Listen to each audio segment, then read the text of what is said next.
Fellas, what is going on today?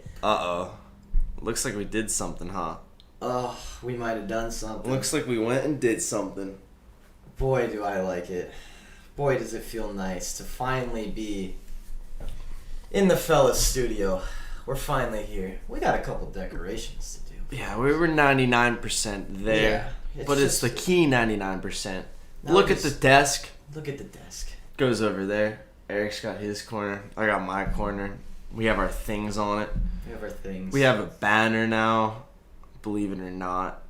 It's a nice banner, too. It's a very nice banner. I'm a very big fan of our banner. We also have a giant anchor. Yeah, that's going to go up at some point. You can see it over there. It's pretty large. Yeah, set up looking very professional. Yes, we're looking pristine. Dude, and look at these desks. They actually are flat. This microphone will no longer be floppy. We fixed all its masculinity issues. We fixed every technical difficulty we could possibly think of. Don't say that. We fixed every single one. And we're done now. Everything's just going to crash right now. Just kidding. It was a late night. It was a late night. Everything came yesterday out of nowhere. We got 7-8 packages that just showed up yesterday, and we're like, well, that was a week or two early, so here we go. And for the rest of the day, we just got the studio going. Yeah. God, I love it. Yeah, this was not supposed to happen today. This was supposed to happen in the middle of August. But here we are, fellas. It did happen today. It feels good. God, these chairs are comfortable. Ridiculous. I forgot I can lean scoot back. up, lean back. Oh, Sean, man. Scoot up, lean back. God, my back is really happy with myself right now. Anyways, it is Thursday, July 29th. We are now in the new Fellas studio where we will be for a long time now. There's no more couches. There's no more face-to-face Zoom calls. This is the Fellas studio, and this will be the Fellas studio. Might do a couch if we're feeling lazy Sunday. Yeah, maybe lazy Sunday. Yeah. I'm like, nah. We'll see. But come on, why would we leave this? How can you beat it? The sound should be pretty good. Yeah, is the sound good, everyone? We made a couple test runs last night. We did quite a few adjustments. But you never know until it comes time to know. All of them might, yeah. But hey, we didn't touch nothing. Should be good.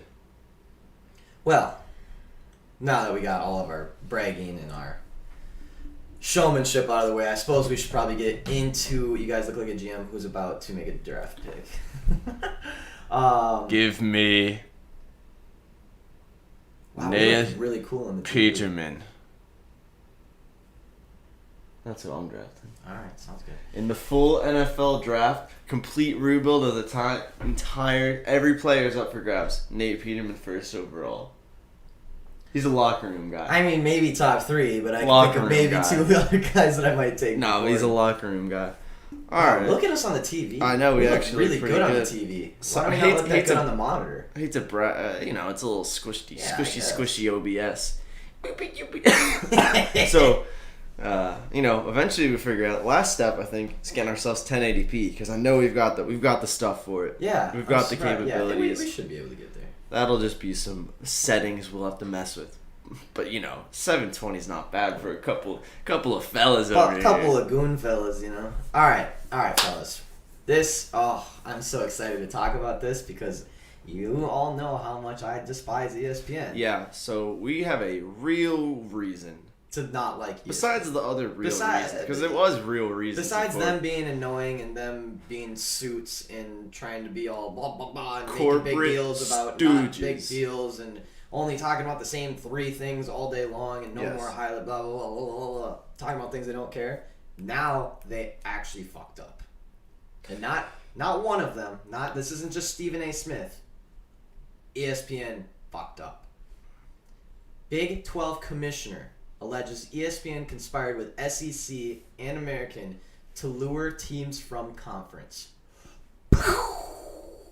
Wild. This is obviously in light of the Texas-Oklahoma move, now being invited to wanting the invitation. I don't know how it works. They opened up, they said they want an invitation to the SEC, right? Yes. They were formally want to be invited. Mm-hmm. So I'll just read a little bit. Big 12 Commissioner Bob Bowlesby alleges conference media rights partner ESPN conspired to damage the league by luring Texas and Oklahoma to the SEC as detailed in a cease and desist letter sent to the network on Wednesday.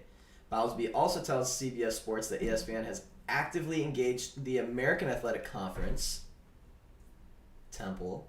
Yeah, quite a few. I'm assuming they're gonna go after Cincinnati. Yeah, I would imagine. Or Houston even too. Yeah. Houston, USF if they get back, or UCF if they get back. True. There's some good teams in the American. Has actively engaged the American Athletic Conference AAC to pursue 3 to 5 Big 12 members join the league. So not just Texas, Oklahoma, another 1 to 3. They're trying to get them them to join the AAC. No, they're trying to. Hang on.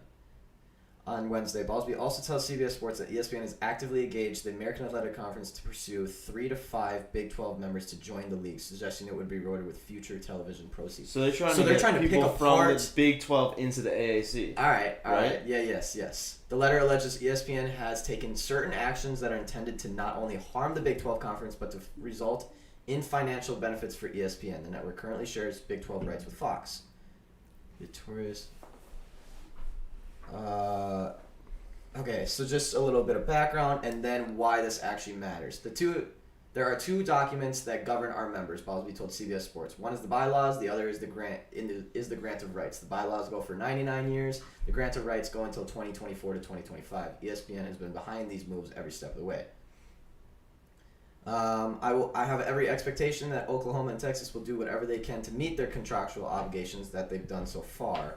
One of the ways the 2 schools and ESPN will seek to absolve themselves of the obligation is to destabilize the league and cause an implosion of the other 8 members. So here it is. This is why this all matters. This is why ESPN is trying to get the Big 12 to blow up, and Oklahoma and Texas are very much for it. This is Bob Bowlesby again, Commissioner of the Big 12. I am absolutely certain ESPN employees have discussed and provided incentives for at least one conference to raid 3 to 5 members from the Big 12. In doing so, they are prepared to reward them with future television proceeds. If the conference goes away as an entity, if the Big 12 goes away as an entity, Oklahoma and Texas could be relieved from their exit obligations. Which was several $1 million, right? No, not several. Those obligations at this time would include the payment of $70 to $80 million. Jeez. 2 years full revenue per school, and leaving their media rights with the Big 12. So not only do you have to pay close to $100 million to leave the Big 12, you don't get any of your media rights when you go. This is wild. Yeah. That a a media company is trying to blow up the Big 12 to, one, have Oklahoma and Texas in their back pocket, because then Oklahoma and Texas don't end. Hey, as OU and Texas, I'm sure, like, blow the shit out of the Big 12 right now. Like, please, God, blow it up, because we would love to be in the SEC and not have to pay $80 million dollars to go to the SEC. They don't mind. Now, do we know that ESPN was involved in Texas and Oklahoma in the first place on a leave, or was it more of afterwards they wanted to continue the blow up type thing? So that's the thing. Maybe this. I mean, I would highly doubt that a move from Texas and OU wasn't already pre-planned in doing the whole Big 12 blow up. I have a feeling that this isn't just brand new news where it's like, oh, we could go to the SEC. Oh, wait. If we do this and they blow up the Big 12, we don't have to pay. I don't think it was like a realization. I'm pretty sure this was probably a calculated move. Considering there's almost $100 million involved, I would probably guess that this has been a calculated move. Which is crazy, by the way. Yeah. What are your take on this? Because I know I'm a little aggressive when it comes to ESPN. I saw a couple things that are going to be big time. First of all, is Big Bob Bowlesby? Is he just pissed? Yeah, because his Big 12 is going away and then he has no job. Now, the first thing I see here, this is going to be a long legal battle. I think the extent of this legal battle might prevent any of this from happening in less than the 4 years that it was going to take anyway. I think there's going to be huge federal implications. Yeah, implications and interventions in this whole thing. I mean, Bob Bowlesby sent a cease and desist letter. So this is already legal action. There's already legal action being taken. I wonder what that specifically was ceasing and desisting like. I think the move for Texas and Oklahoma to go to the SEC. But see, that wouldn't be to ESPN though. Because I feel like the cease and desist would have to be for one specific thing that ESPN is doing. So I wonder what that is.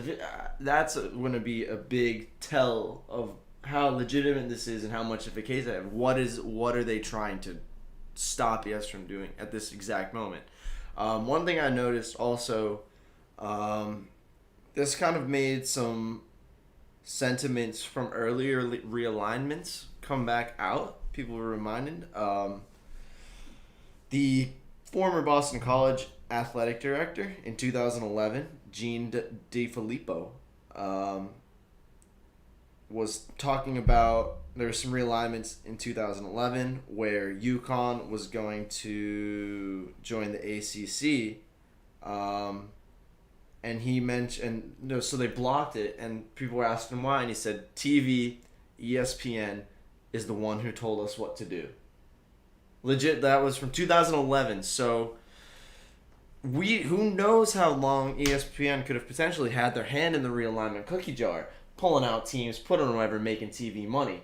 But if we have quotes like that from 2011, it's fair to say that they have known what they're doing for a long time, and they might have just got sloppy with this one.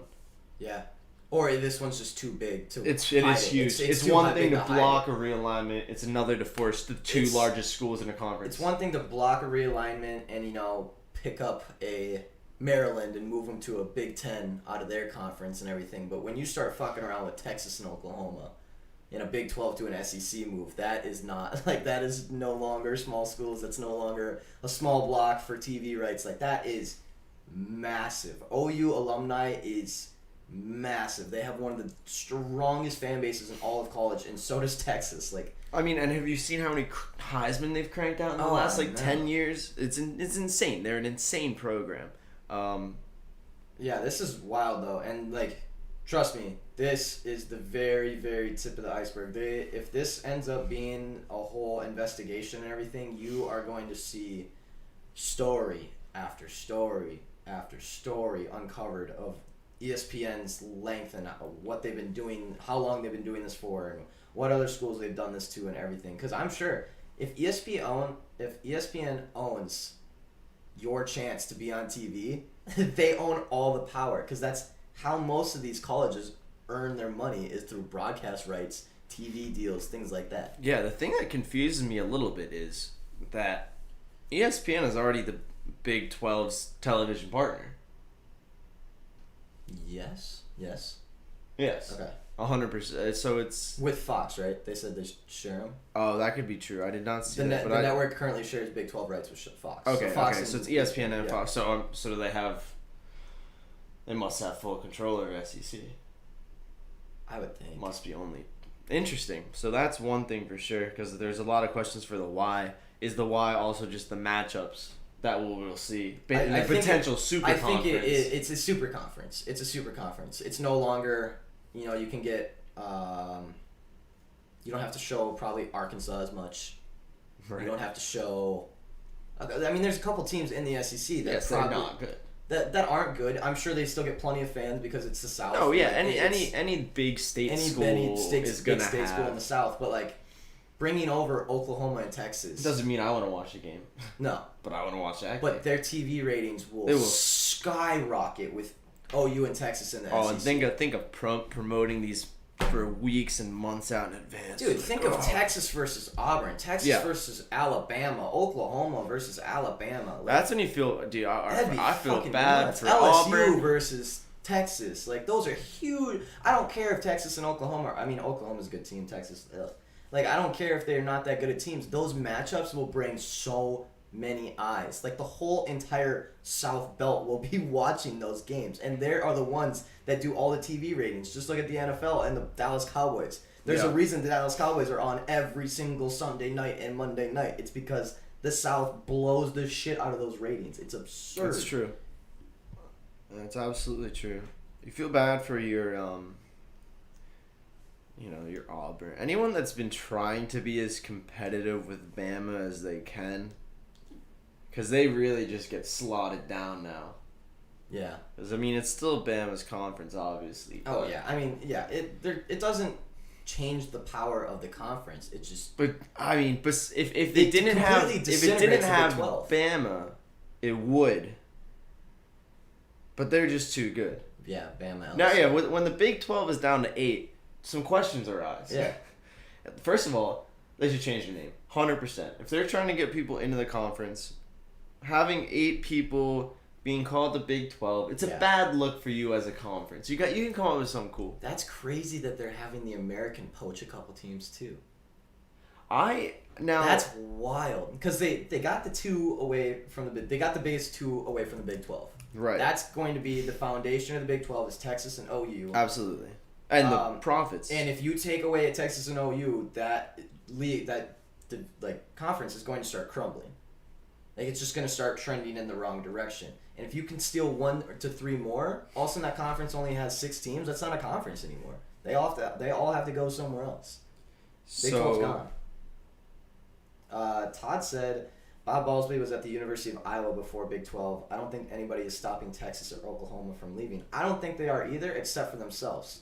That $80 million exit obligation is not a price you want. I mean, I guess in the long run for SEC, but that's like... Do you know how much Oklahoma probably makes in one football season? I know. It's got to be absurd. It's enough to build every single building on campus and pay every single professor and pay every single scholarship probably twice around. So I don't think they're going to be hurting on that. Plus, you ask for some big boy donators. Oh, we need to do a couple million, so we got to go over there. Someone drops a few mil, I guess, whatever.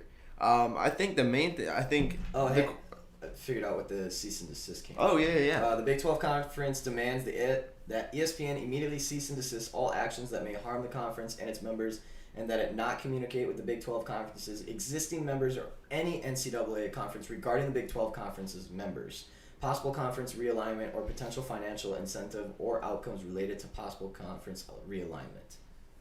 So he's basically just saying, stop talking to the Big 12. You can't do that. That makes sense. Okay. That would make Which sense. probably, as a media company, is probably true. They're probably not allowed to be doing what they're doing. Or at least, I'm sure it's more than just, hey, you want to be on TV today? Like, it's some ESPN sketchy publicly talks. responded to claims in the letter have no merit. Oh, so they didn't say, yeah, we did it. Wow. That would have been interesting if they said, I'm guilty. What exactly is illegal about what ESPN is doing? Just, like, I'm trying to think of what they're actually doing legally, and I can't quite place it. Besides I would assume just being a scheming little rat business. it's a major conflict of interest. I think That's such probably, a powerful. I don't know. Because it so seems like they're trying to specifically- just line their pockets. Yeah, there's probably. I feel like so with a lot of. In like a corporate setting, I don't know if this would necessarily, poaching smaller biz, doing that kind of thing, it's part of business. But I think when you bring in the obligations, I think the main thing is there's nothing wrong with if they were like nudging Oklahoma, nudging Texas, you should move to SEC, and they do it on their own accord, pay the whole thing, follow the procedures. I think it's the notion that they're trying to cause the actual collapse of this to get around the payments. Yeah. More so than even the discussion. Well, I'm sure it's a complete win-win situation. It's like, hey, Texas, Oklahoma, you guys move to the SEC. We'll get your ratings up. You guys get our ratings up. Yep. And in return, we'll blow up the Big 12 for you guys. Yep. And you don't have to pay your exit fee. Right. So I'd assume cause there's got to be some communications that are public. Else you're going to know about this. So it's really going to be like the wording of that stuff that'll be the most damning for them. Yeah. How much it seems like they're truly scheming and how much it's just talk about television deals, that kind of thing. But I don't think it's a good look. I think the most interesting thing here is that Big Bob is not holding his cards close to his chest. No, Big Bob is letting it all on the line. He is going all in on the man. He says, ESPN, fuck you. I know what you're up to, and I'm coming after your ass. Now, the question if this could be one of two things. I mean, he knows so truly that this is wrong and he'll be fine that he's just willing to drop it on, or he has no idea. He has no idea what he's doing, and he's just like, please tell me that there are some back doors going on here. Don't make us be called the Big 8. Because otherwise, this man's conference is going to slide out right from underneath him. Yes. And it is going to get blown up. Huh. So, just looking at the rankings as far as revenue. Yeah. In the Big 12. This was 2015, so I'm sure there's more recent, but I just stumbled across this. So the first two in terms of revenue are Texas and Oklahoma, at $179,555,000 for Texas. $179 million. So don't worry about that little 70 to 80. That's 1 year in revenue. Yeah. From athletics. And then Oklahoma is second with $135 million. After that, it drops down to Baylor and Kansas, both at slightly over $100 million, and everyone else is down between 80 and 60. So, if you combine the third to the sixth revenue for the Big 12, it's about the same as Texas and Oklahoma combined. Okay. So it's pretty bad. It's pretty bad. It's not a great look. They are going to struggle. All right. Well, ESPN sucks. Yeah. And Kansas is all basketball. Yes, it is. It's so weird that basketball is centralized in like Kentucky, Kansas. It's such a weird place to have like a basketball hub. It is strange, isn't it? Indiana. Basketball becomes one of those things. I think it's based so much on the programs. Yeah. Yeah, it's true. It's just so great because like the state of Indiana basketball, even their high school basketball is just like next level. Yeah. It's like South football. Yeah. It's crazy how competitive and how like high level it is. Yeah. It's just such a, like, if I thought of basketball, I'd be like, oh, I don't know, maybe like East Coast or something. No, Kentucky, Indiana, Kansas. It's like, oh, okay. But again, you look at where these kids are from. I don't think a lot are from Kentucky Yeah, or Kansas. this is very true. This is very true. Now, Indiana, though, you're right. The high school scene is crazy, too. Crazy. I think Kentucky's is pretty high, too. Anyways, ESPN sucks. We're a lot better than them. We don't try and blow up conferences. True, we don't try and blow up conferences. We have at least one less cease and desist letter. At least one less. So there you go. And look at our banner. Think of how many times they've had lawsuits. Think of how many times we've had lawsuits. Hey, hold on. Hey, chill. Don't come after us. We spent all our money on this desk. Yeah, we're right. What else we got?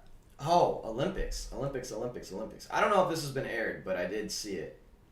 We did win gold in all-around gymnastics. Yep, that's right. Suni Lee, Minnesota represent. Let's go. She's from Minneapolis.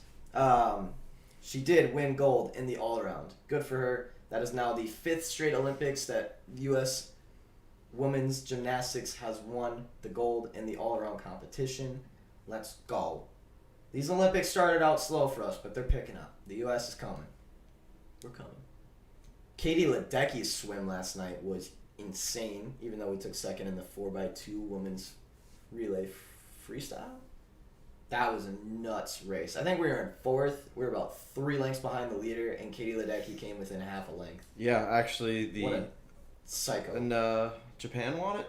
China won it.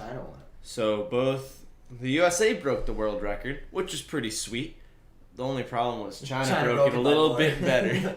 And I might add that I think we were a half a length behind the world record line when Katie got in that pool. Oh, yeah, it was... And then she literally passed the world record line, which is incredible, to outpace the world record line as an anchor. Because that is literally the fastest swimmers that have always broken the world record. Well, I want... Now, that's a question. So that was the thing that they were talking about. Averaged? Or no, is it by they were talking about it last night, the fact that China has their fastest swimmer as their third leg. Oh, yeah. And maybe it was Australia. Their fastest swimmer third leg. No, it was China. Was it China? Yeah. And their slowest swimmer fourth leg. Uh-huh. And the U.S. has their slowest swimmer third leg and their fastest swimmer fourth leg. Well, yeah. You could tell. Having it fourth is conventional, but...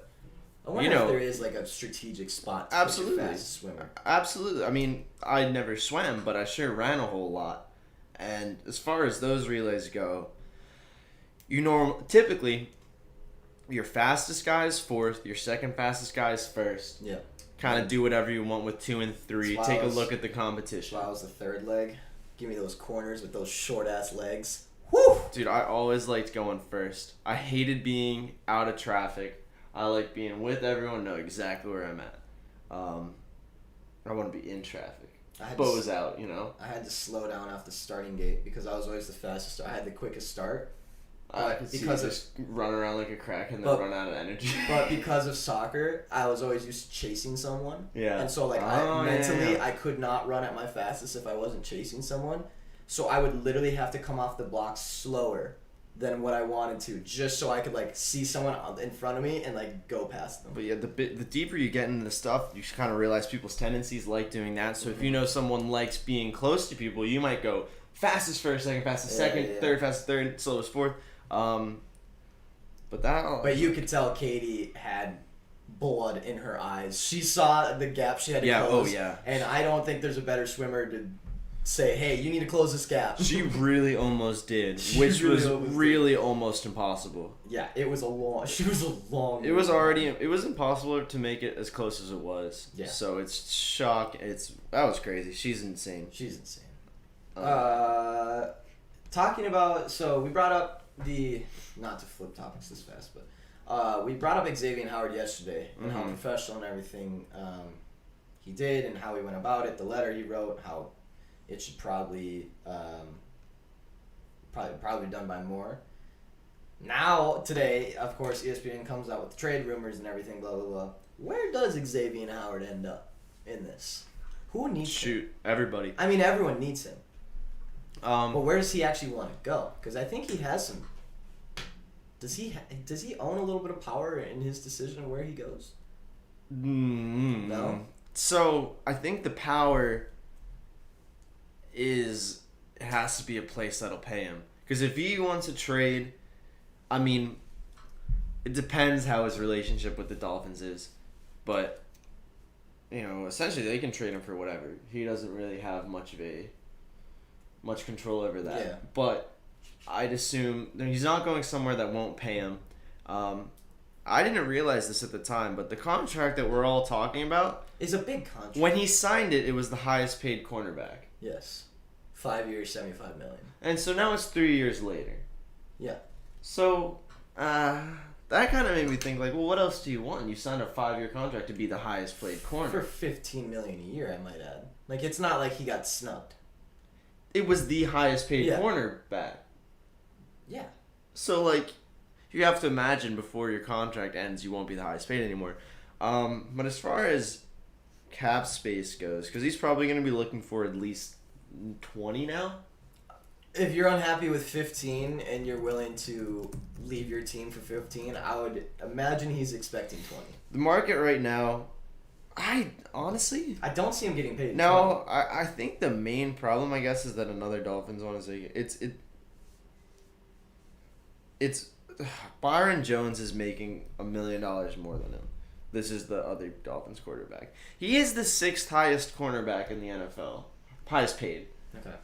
As of right now, the only people getting more than him are fellow Dolphin Byron Jones at $16.5 million. Darius Slay for the Birds, 16.7. Yeah, that was worth it. Tre'Davious White, 17.3. Marlon Humphrey, 19.5. And Jalen Ramsey, obviously, with his $21 million deal.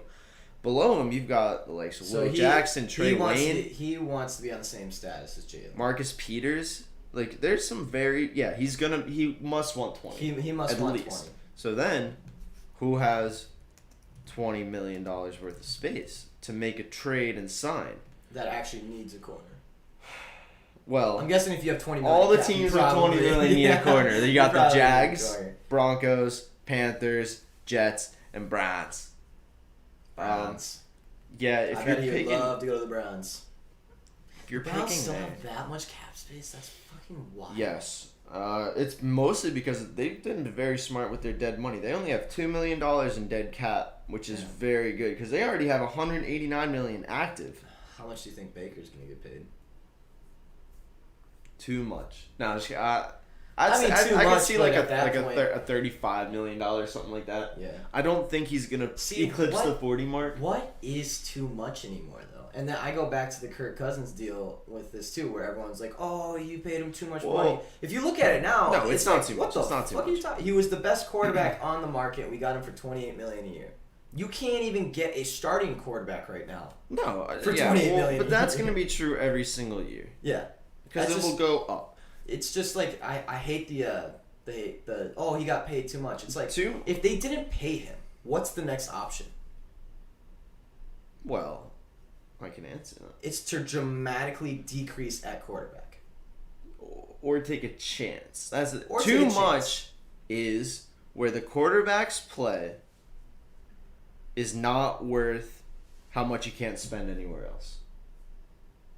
Where that contract is detrimental to the team, where it makes the team worse. Yeah. If you got $30 million locked up in this guy and you can't move him anywhere for an indefinite amount of time without dead money, and you just have that money locked in there, and you know you could do better than that. Yeah. Because if someone's playing at a level where you want to replace them with a rookie, that's when it's too much. Yep. So like. If Baker wants 33. I think that's fine. Yeah. And people say, that's too much, Baker's not worth it. Okay. It doesn't matter. Who would you rather have as QB then? Right now, who's the best quarterback in the market? It was Fitz, he's gone now. Well, on the market right now, you're not going to get anybody. That's the thing. Like, there is no QB on, like, there is nothing. Anyone who says a QB's overpaid, it's like, well, the alternative option is to get a guy for 20 and you don't. But so right now, yes. Yeah. Come the next offseason at the beginning, there will be options. One or two. There will be one or two right solid now, quarterbacks that have it options. looks like the 2022 free agent quarterbacks are Ben Roethlisberger, Taysom Hill, Teddy Bridgewater, Ryan Fitzpatrick, Dalton Foles, Tyrod Taylor, Jameis Winston, Cam Newton, Jacoby Brissett, Josh Rosen, Mariota, Flacco, Trubisky, then a bunch of backup type guys. But, Geno Smith, Colt McCoy, AJ McCarron, Mike Glennon, Brian... Basically, the guys that are the most mediocre quarterbacks in the league. Yep. So if you want to get that guy and pay him $15 million, and you think that that's the same as Baker, then fine. But I don't think it's the same as Baker. Yeah, no, absolutely not. And therefore, there is no amount of money that's too much at that point. I mean, unless you go like 45 or 40. There is an amount. There is an amount. It's gonna be a hefty contract. Well, and you have to imagine. It has to be. You have to imagine it'll be at least 4 or 5 years. So if it's too much now, we also have to consider, will it be too much in year 3 of the contract? Definitely. When we have... Because you won't get to... Baker's got a freebie year this year. They did well enough last year. He can have a bad... Not a freebie year, but he can have a bad one without getting run out of town. And they will still be like, all right, Baker. As long as they have a winning record or close to it, or don't try to make a push for the playoffs. Make a push for the playoffs. The AFC North is very, very tough this year. They don't even necessarily have to win that. It's very tough. Yeah. Who knows what Cincinnati does from the bottom, and then obviously you have Lamar on the Ravens, which means they can do anything. And the Steelers won 11 games in a row last year. Can we just... And it was with Big Ben coming off of a surgery. You think he's going to be worse this year? Come on. I can't... I hate the Steelers, and I cannot stand the disrespect they're getting. Yeah, you have been on that train. I don't know, man. I can't... What I saw last year when they were going in the wrong direction was bad. And Big Ben did not look good. No, he's not. But just consider everything. Their defense is so good. That's the only thing. The defense is so good. And just consider... Their receiver core actually got better, I'd say, through the year. Just because a lot of young guys stepped up. Because your Juju is not doing his Juju. Big Ben's only throwing him 1-yard passes. No, everyone else managed to figure it out. Yeah, I know. Juju was TikToking and whatever, dancing around.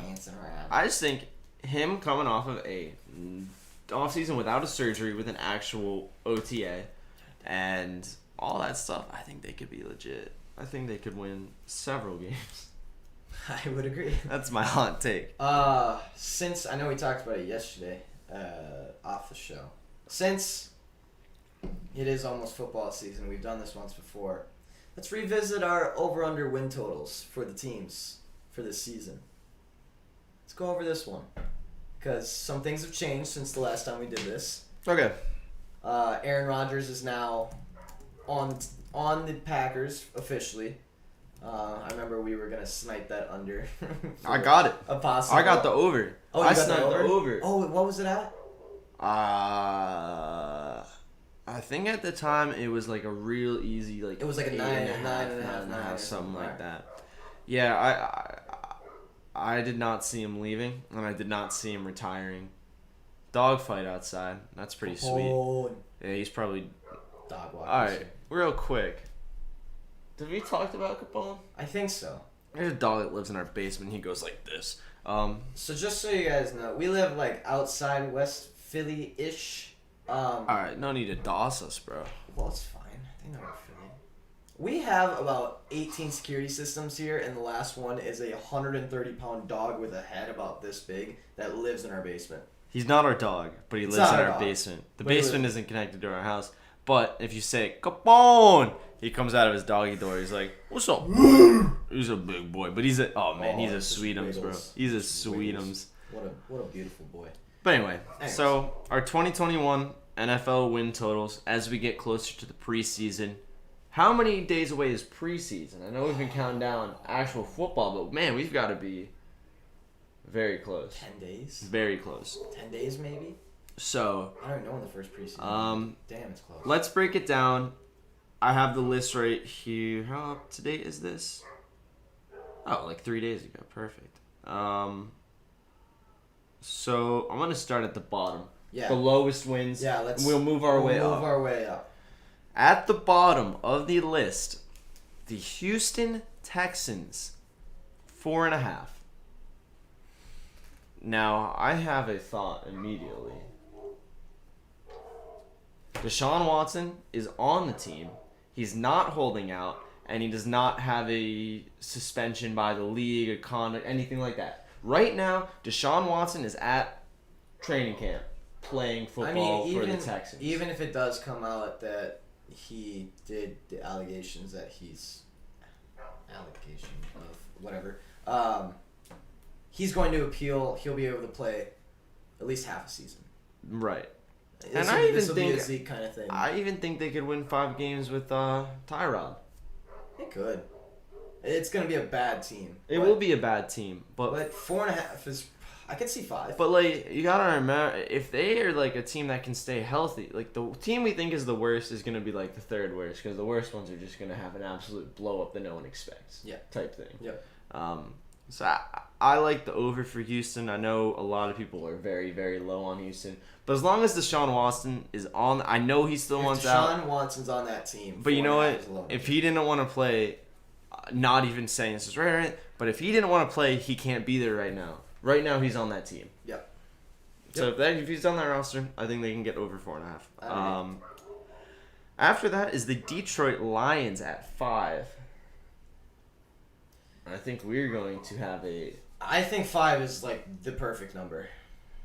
Actually, I think 6 would have been Are you going to take exactly 5? Because I bet the odds on that are pretty sweet. 6 and 11 is my guess. I think they get 6. So you like the over? Yeah, I do, actually. I also do. I think they steal 1 from the Bears, at least. They'll steal 1 from the Vikings because we suck against the Lions. I don't know if they'll get 1 against the Packers, but they might get a second one against the Bears or a second one against the Vikings. So I'm calling 3 wins in the division.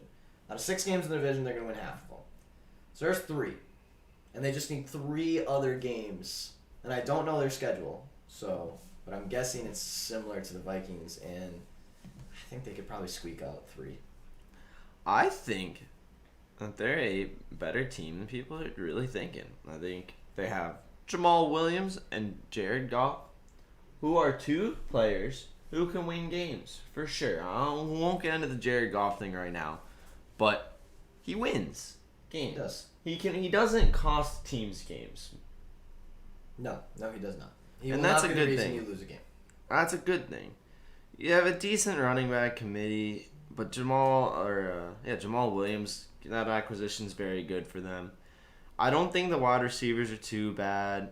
The defense could be a little bit of a problem, but even then, they were playing up towards the end of the year. I think I like the over for them as well. I think if these are the bottom 2, I think there are some teams higher up that are going to be very easy unders to make up for that. Absolutely. Hall of Fame game is next week. Stephanie says. So there we go. It's on Thursdays, right? It's yes. Thursday, so 1 week from today. 1 week from today, and then the following Sunday will be week 1 preseason, right? There we go. 7 days. Nice. 6 and a quarter. 7 days, and then 10 until our official week 1 preseason Sunday. Damn, so fucking close. Anyways, the next on that list, actually, there's a 4-way tie. At 6.5, the 4 teams listed: the Philadelphia Eagles, the New York Jets, the Cincinnati Bengals, and the Jacksonville Jaguars. Let's start with the Eagles, because that is the one that I see furthest down on the list. Eagles 6.5. That is a number that I don't have an under or over for. I want to say 7, but I could also see 5. They're not as bad as people are saying. They're not as bad. And that's tough for me to say because I love when the Eagles suck. I think it's kind of funny. But I will say that the O-line, if healthy, which as of right now is pretty healthy, is a solid O-line. You guys have a solid O-line. If the O-line is healthy, it's one of the best ones in the league. If your D-line is healthy, you have one of the best D-lines in the league. I'd flip those. You think so? No. Okay. It's I still old. think you They're have a old. top 10 D-line. Yeah, but they're old. Yeah. Okay, but so you have a top 5 offensive line. Fletch was invisible last year. I can't True. get over that. It was not. A team that has a at least top 10 O-line and D-line is going to win more than 6.5 games. Yeah. That's just how it works. We've talked about it before. You build your team from the lines.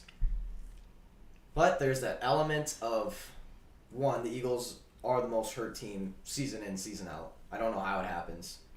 I'd never realized it until I started living here, but you guys have more injuries than any team I've ever seen in my life, and including the San Francisco 49ers. The Eagles top it off. It is incredible how many big name players get hurt. Yeah, it's more about it's just the problem of where it happens. It's just at the thinnest positions every time. We haven't had a healthy O-line in 3 years. We haven't had a healthy secondary in a decade, I feel. Well, it doesn't even matter. Even if our secondary is healthy, it's just going to be the same garbage. But like, we didn't even have a healthy O-line from the Super Bowl on. Like, even in the Super Bowl, we had Peters out. Halapoulivaati Vitae. So what do you think? You're 6.5. What are you feeling? I have to go over because I'm conflicted about it, and they're my guys. Yeah, that's fair. That's fair. I don't have an under or over for that. I want to say 7, but I don't know. The only reason I want to say over is because your division is so bad. Yeah, right. You should get have at to be able least to 4 steal wins there. 3 to 4 wins from your own division. Anyways, the next on the list is New York Jets at 6.5. Give me the under. They're not going to be good. I agree. Sick and tired of hearing that the Jets are going to be much better with Zach Wilson. I think they don't realize that they just drafted Sam Darnold 2.0. No, well, here's the thing. And the Jets have gotten better since Sam Darnold left. Like, they have built the team a little. Have they? But 6.5. Have they wins? really though? 7 wins for the Jets? Are you fucking kidding? But me? like, if Zach Wilson is the best quarterback, well, I'm talking about like Jets were here and now they're like. Here. But are they? Yeah, I would think they're a better team than they were last year. Are they? I think so. But like,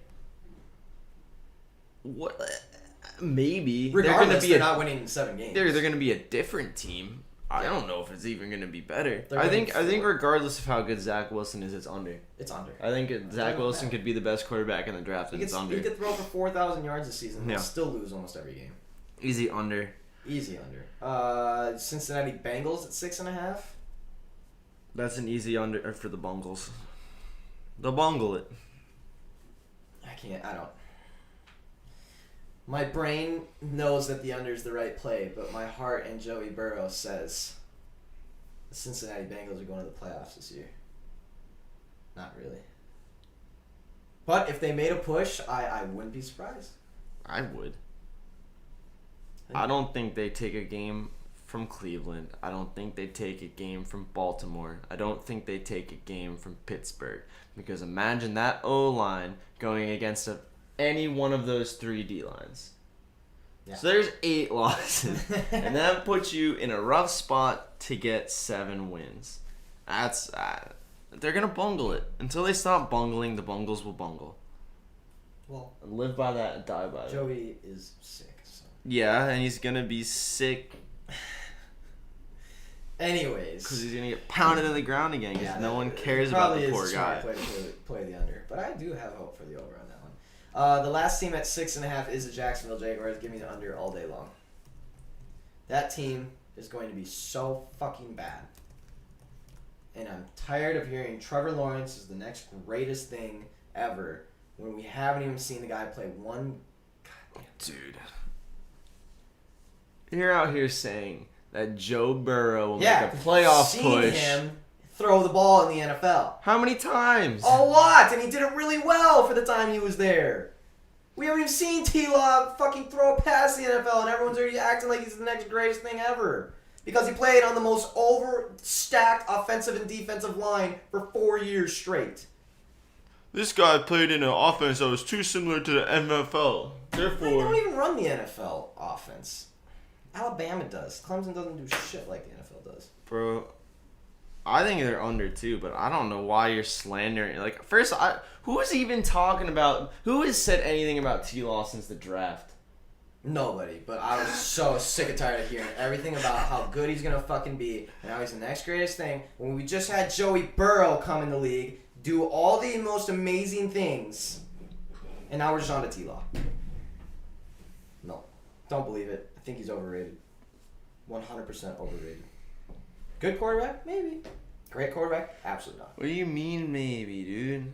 Maybe he's a good quarterback. He is a good quarterback. Yeah. But I could also see him being a fucking Josh McCown down the line, or Colt McCoy, or anything. I could easily see that. No, he won't. Yeah. He won't, dude. Watch. That's just not. No. Watch. No. Josh Rosen 2.0. No. He's no. That's just ridiculous. That's ridiculous. You watch. That is ridiculous. Josh Rosen at no point was ever going to even smell as good as Trevor Lawrence. Hey, you don't know what kind of shampoo that is. Oh, trust me, I do. That's probably Trevor Lawrence probably does smell pretty good. I'm not gonna lie. You can't have hair like that and not Dude, take care of yourself. Trevor Lawrence is gonna be a bad QB. that's just wrong. He already isn't One a of the bad. worst You QBs can't in the even NFL. say that. You can't even say that. You can't. Oh, you scoundrel. You scoundrel. I'm gonna live by it though. And I even tweeted it out, and boy, did I get ripped apart on Twitter for that. Good. Keep doing it. I didn't say he was gonna be a bad QB. I said that he was gonna be mediocre QB, and that he's one of the most overrated people to come into the NFL. So in the same way that you can, he hasn't played a snap. How are you gonna overrate someone that hasn't played yet? Cause How can you say he's overrated? You haven't seen him either. he went first overall. But he's the best. So you don't think he was the best No, he quarterback definitely in the was. draft? Yeah, absolutely. You don't think he? But I think that his skills are not going to translate well to the NFL at all. Chicago Bears. He's going to get smacked in the fucking mouth. Hello, welcome to the NFL, T-Law. He's going to snap in half. He's gonna win more games than Joey. I guarantee No, he's it. not. Yes, he is. I'll put a bet on that right now. Okay. Joey wins more games. Jacksonville's a better team. Maybe, but Joey's a better quarterback. Baby. I don't know if it matters because I think he'll see more turf than air. Fine. Chicago Bears at 7. Is this Joe even playing week 1? I know we keep hearing it, but Yeah, I think. Well, he's cleared for football activities, so I'd assume. He's just not going to play during the preseason. Chicago Bears, 7. This completely depends on who's at quarterback this season. Actually, I don't think it does. Give me the under. me too. Because I think by the time Is their O-line better, though? a little bit, Yeah. but not much, not enough to make a decision. I don't think that'll sway much. I think at the end of the day, if they let Andy Dalton play more than half of the season, that's a lock under. And if they pull him out week 4, because he is the starter right now, yes? It's not an open competition. I believe they have announced him as the starter. Yeah. So he's going to get at least 4 weeks, barring injury. Yep. 4 L's. And then, sorry, I like Andy Dalton, but that team's just not going to do it. They just keep trying to put the same quarterback into the same scheme, and it's like, stop doing that. And you have It's not such a working. dynamic guy on the bench. They really should just start him. They But I also stand by, don't just rush your rookies out there. And you got to protect him, as we said. Yep. Don't Yeah. rush him out there just to get hurt. New York Giants at 7. That's Yeah. tough because I like them right there at 7. So do I. It's just the division. I'm taking the over I would probably take the over as well. just because I think that With 17 games this year, I could easily see them going 8-9. I think with how overrated the Cowboys are, especially I'm assuming on this chart, I haven't even seen it. With that, I'm assuming they grab a couple from the Cowboys, well, whatever they predict, because they're a better team than the Cowboys. Yes, they are. I think Danny Dimes is a bit underrated at this point. He's got a good wide receiving core. He's got- I know I've mentioned that before, but I feel like he's got good depth at wide receiver, and then he's got Saquon. And It's good. running If Saquon stays healthy, that's easy over. And then the O-line's gotten a little bit better. Yeah, not Um, worse. Definitely not. Yeah, I don't think it could get worse. Saquon was averaging, 2 yards a game in the first 3 games with how bad they were. So, yeah, I think the Giants are getting slept on a little bit. That division is so... I don't know what to think about it sometimes. At 7, as the other team at 7 as well as the Atlanta Falcons. At 7? In that division? I don't know. I don't know if they can touch 7. Or it seems like they're going to hit 7. 7-10 Atlanta Falcons. That sounds about right. Yeah, I'm gonna say under. I think they're gonna be a team that's kind of like oh, we're barely in it. Oh, we're barely in it. And then week 10 comes and it's like, Matt Ryan's arm starts to give out. I don't think it'll be Matt Ryan. I honestly don't. I think he'll be the one reason that they stay in it a little bit. I agree. I think that's been the way for a minute now. Besides Julio, but no Julio. It's all going to be on Matthew Ryan, the man with 2 first names. Julio doesn't get the ball unless Matt Ryan throws it to him, though. I mean, dude, it's not just, hey, Matt Ryan, I will not hear that he is not a very, very good quarterback. No, he's a very good quarterback. I'd say last year I wouldn't put him top 10, but I think a lot of years before that, absolutely. Yeah, is he maybe trending in the wrong direction? Probably. He's getting a little bit older and he's lost some weapons, but I don't think he's a bad quarterback by any means. I would love to have, not on my team, but Matt Ryan's a great quarterback. I think people are forgetting that last year. Okay, I get it.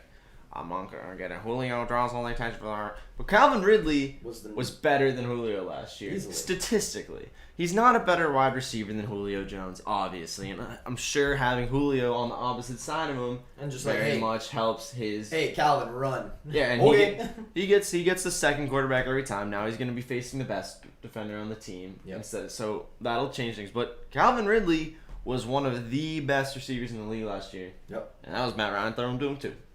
So that's something, but I don't care about that because they're going to go under that. Carolina Panthers, Raiders, Broncos, all at 7.5. Panthers over Raiders and Broncos under. Okay. Panthers.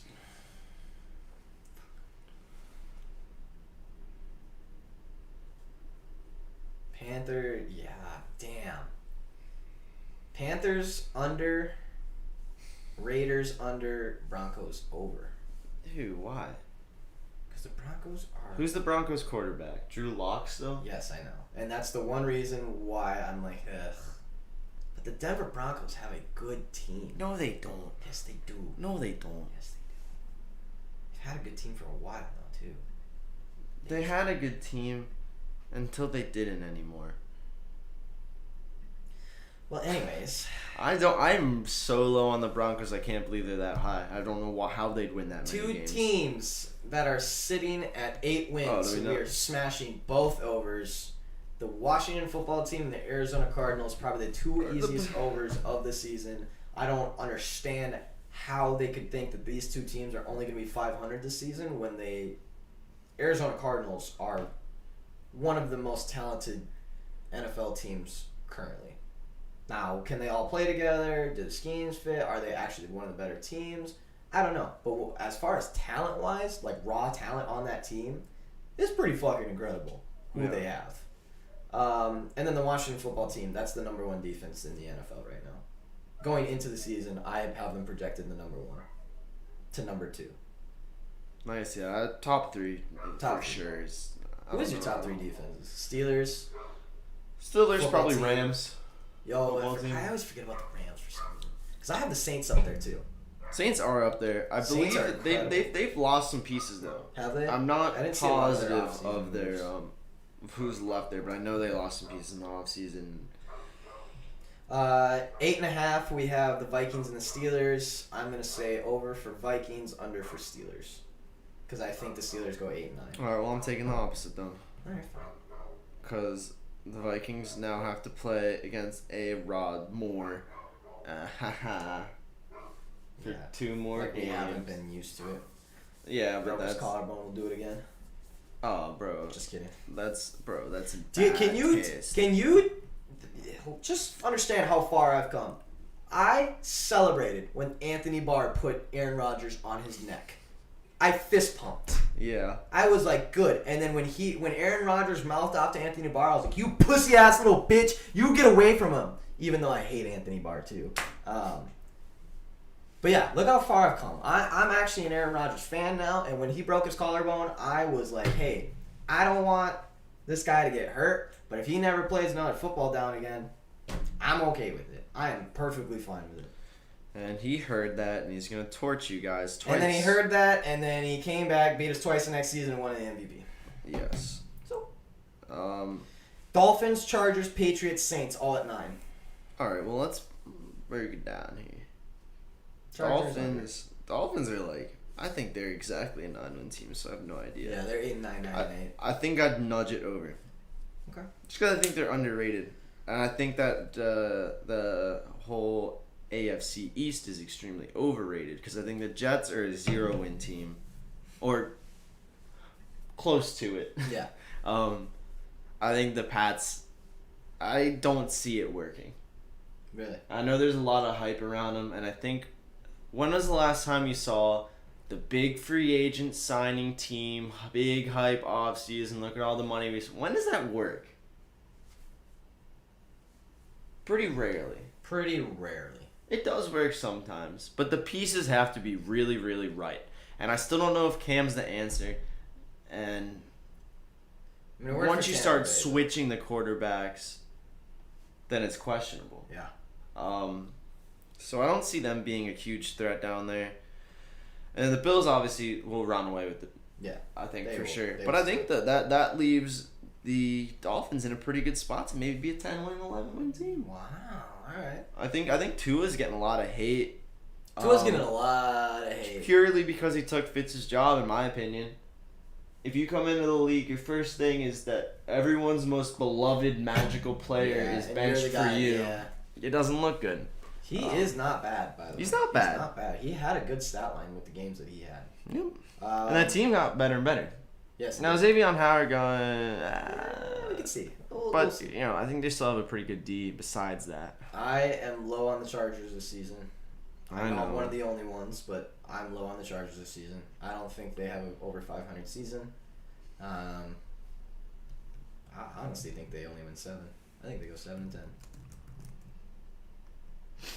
Because at the end of the day, it's still the damn Chargers. Yeah, I don't know, man. Patriots and then Saints at 9. Chargers over. Saints at 9. They get to play the Broncos and the Raiders twice. That's 4 right there. That's true. Yeah, that division is terrible. Those teams are declining. At one point, it was supposed to be this powerhouse, and then it's just like, except the Chiefs, but true. Saints gotta be over 10-7. That defense. Oh, now we like Jameis, huh? Just kidding. I mean, even. Well, here's the thing. Even if Jameis isn't great, I still think they can win. I think my initial thought was definitely the over. I don't know about this Michael Thomas thing now, because he's missing at least 5 weeks, probably, if not more. It looks like a month. And boy, when he missed games last year, it was a noticeable difference on that offense. I think there's so much you have to do to cover him. You have to throw a middle linebacker and zone across the middle because you know he's going to slant, as well as a corner playing man-to-man to try and slow him down.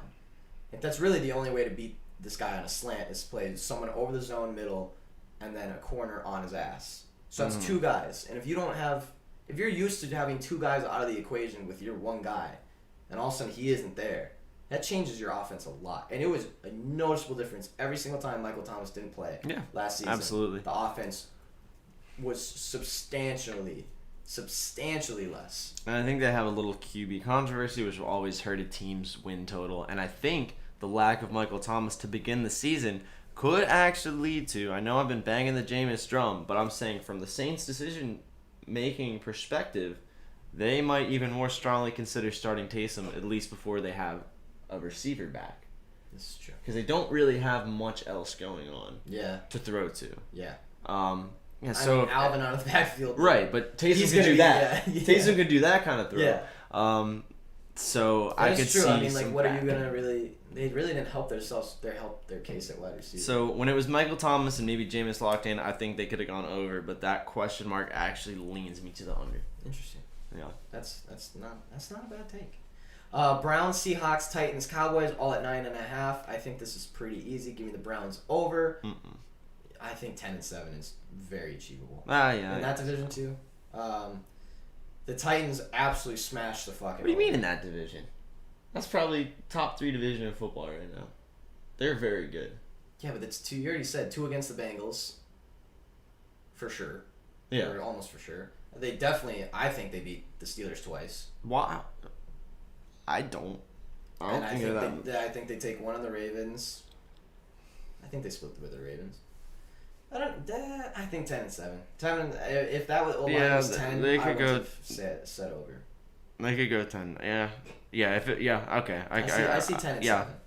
Okay, I'll take that 17 game thing is really messing with me because I see 9.5. I'm like, Jesus, that's a good season, but with an extra game. Yeah, I know it is weird. It is. That's exactly what I was thinking. Titans obviously over. Yeah, Titans is an easy over. Dallas Cowboys obviously under. They're just way overrated. There's no way they're winning 10 games this season. And the Seahawks is an interesting one. I might go under on the Seahawks. I was thinking over. Tough division. It is tough. Are they the worst team in that division? No. I think. Is Arizona? I think San Fran's the worst. Really? I don't think. I mean, because my only problem with San Francisco is the QB situation. Well, not even that. It's part of it for sure, but I think for the most part is we're relying on guys we haven't seen play in a year. Whenever you're that's who with the Cardinals, we've seen everyone. I also think that the Rams could have a rough time. And then I think the Cardinals might be the best team. It's very close. It's Rams, Niners, Seahawks, and Cardinals. Yeah. And man, if I look at all those teams, I would say Rams is the best. I would think Arizona comes in next just because of talent. Just that team is unbelievable right now. Kyler looks amazing. DeAndre looks like he's in his prime still. We'll see what JJ does. Buda Baker is absolutely lights out. You realize that the Seahawks were 12-4 last year and the Rams were 10-6. That's crazy to me. No, it's not crazy, but it is crazy to think about. Because I feel like the Seahawks have so many problems, but at the end of the day, they're always so fucking good. Yeah, they have problems, but dude, they have Russell Wilson, DK Metcalf, and Tyler Lockett. That's enough to outscore anybody. To have Russell Wilson on your team. Magical. The guy doesn't miss a deep ball. And he just does not get touched. I've almost never watched him miss a deep ball. He just flies around, refuses to get touched, and makes a ball magically appear wherever he wants it to be. He's insane. So with that being said, I think the Seahawks or the Cardinals would be the best team in the conference, and I think the Rams will be real close to whoever the second is in a close fight. Because I don't think that offense is as good as people think it will be. I agree. So I like the over. I'm not talking myself out of it. Niners, Bills, Packers, Rams, all at 10.5. Give me the Bills over, Niners under. Yeah, Niners easy under, Bills Packers, over for sure. Shit. Packers over. 11-6, 12-5. Yeah. There's a revenge tour on the I don't see them being any worse than they were last year. No.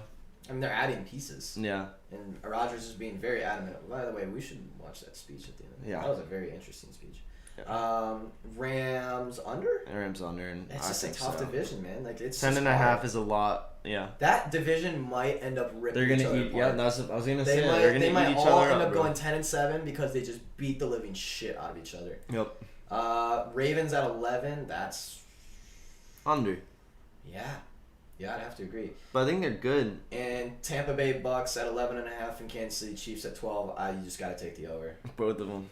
Way up. The Bucks one does scare me a little bit because the NFC is so tough this year.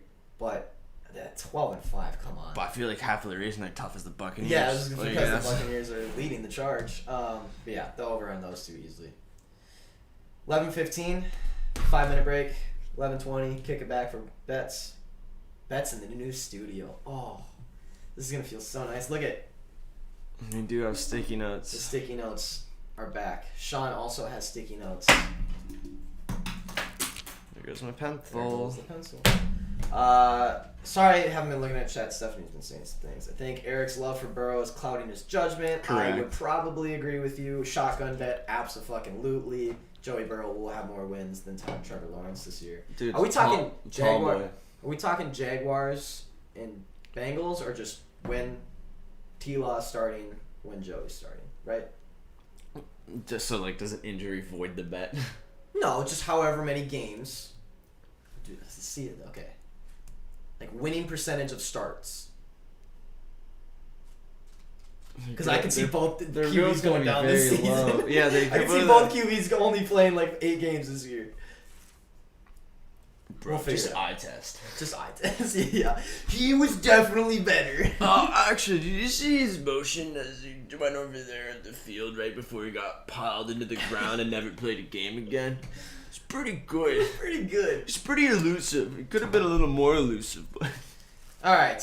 As we say, one day closer to football. We are officially 10 days away from first preseason weekend and 7 days away from a preseason from the Hall game. of Fame game.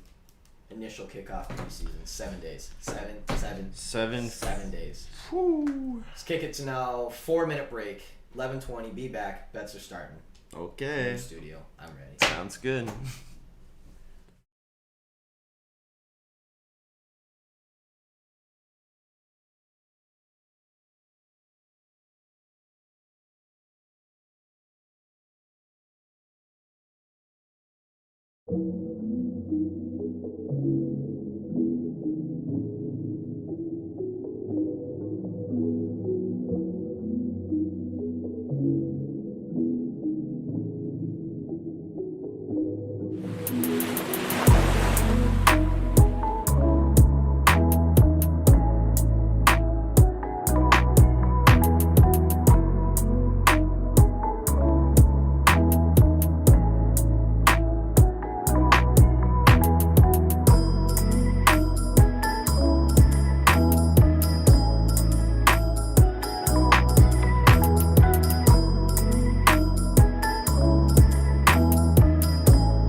Fellas. Fellas, it's betting time. Truly and honestly. Is everyone ready? Bets in the new studio. Here we go. Bets in the stew. Alright, fellas. MLB slate today. We have 1, 2, 3, 4, 5, 6, 7, 8, 9, 10, 11, 12 games today.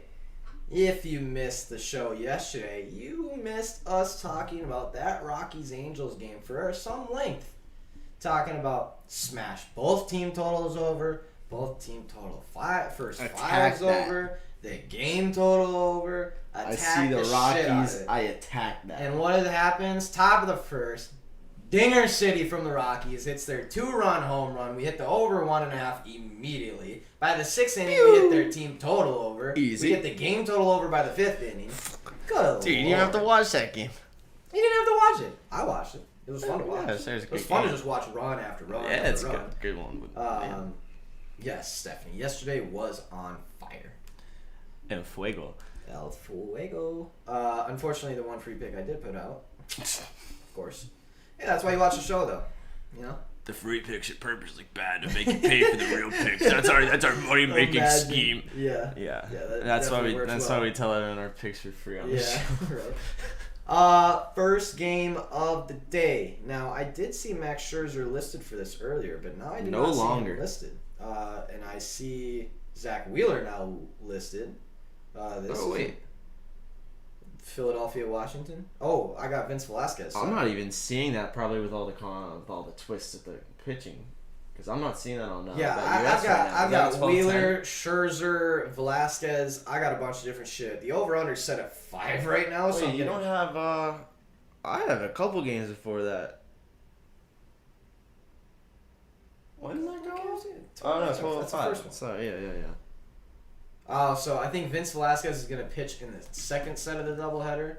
And then I'm guessing that we're going to get Zach Wheeler versus maybe Scherzer off the rip because the over-under is set at 5. Yeah, it's got to be. I mean, it's a doubleheader. It's got to be Scherzer. But anyways, I don't have a play for that right now because we don't know who's pitching. That game's in a half hour. How the fuck do we not know who's pitching? Fair question. That's absurd. All right, anyways. Moving on, I guess, to 12-10. Freaking Detroit game had like 30 runs. Yeah. 31 runs. Jeez. It was literally a Detroit Lions versus Minnesota Vikings game. It was 17-14. That's absurd. Anyways, 12-10, we have the second game of the day with Atlanta Braves on the road with Drew Smyly on the mound getting plus 117-ish. New York Mets at home with Taijuan Walker on the mound getting around minus 127-ish. Let's jump into it. Smyly, 4.3 ERA, 1.34 whip, average inning pitch 5.1.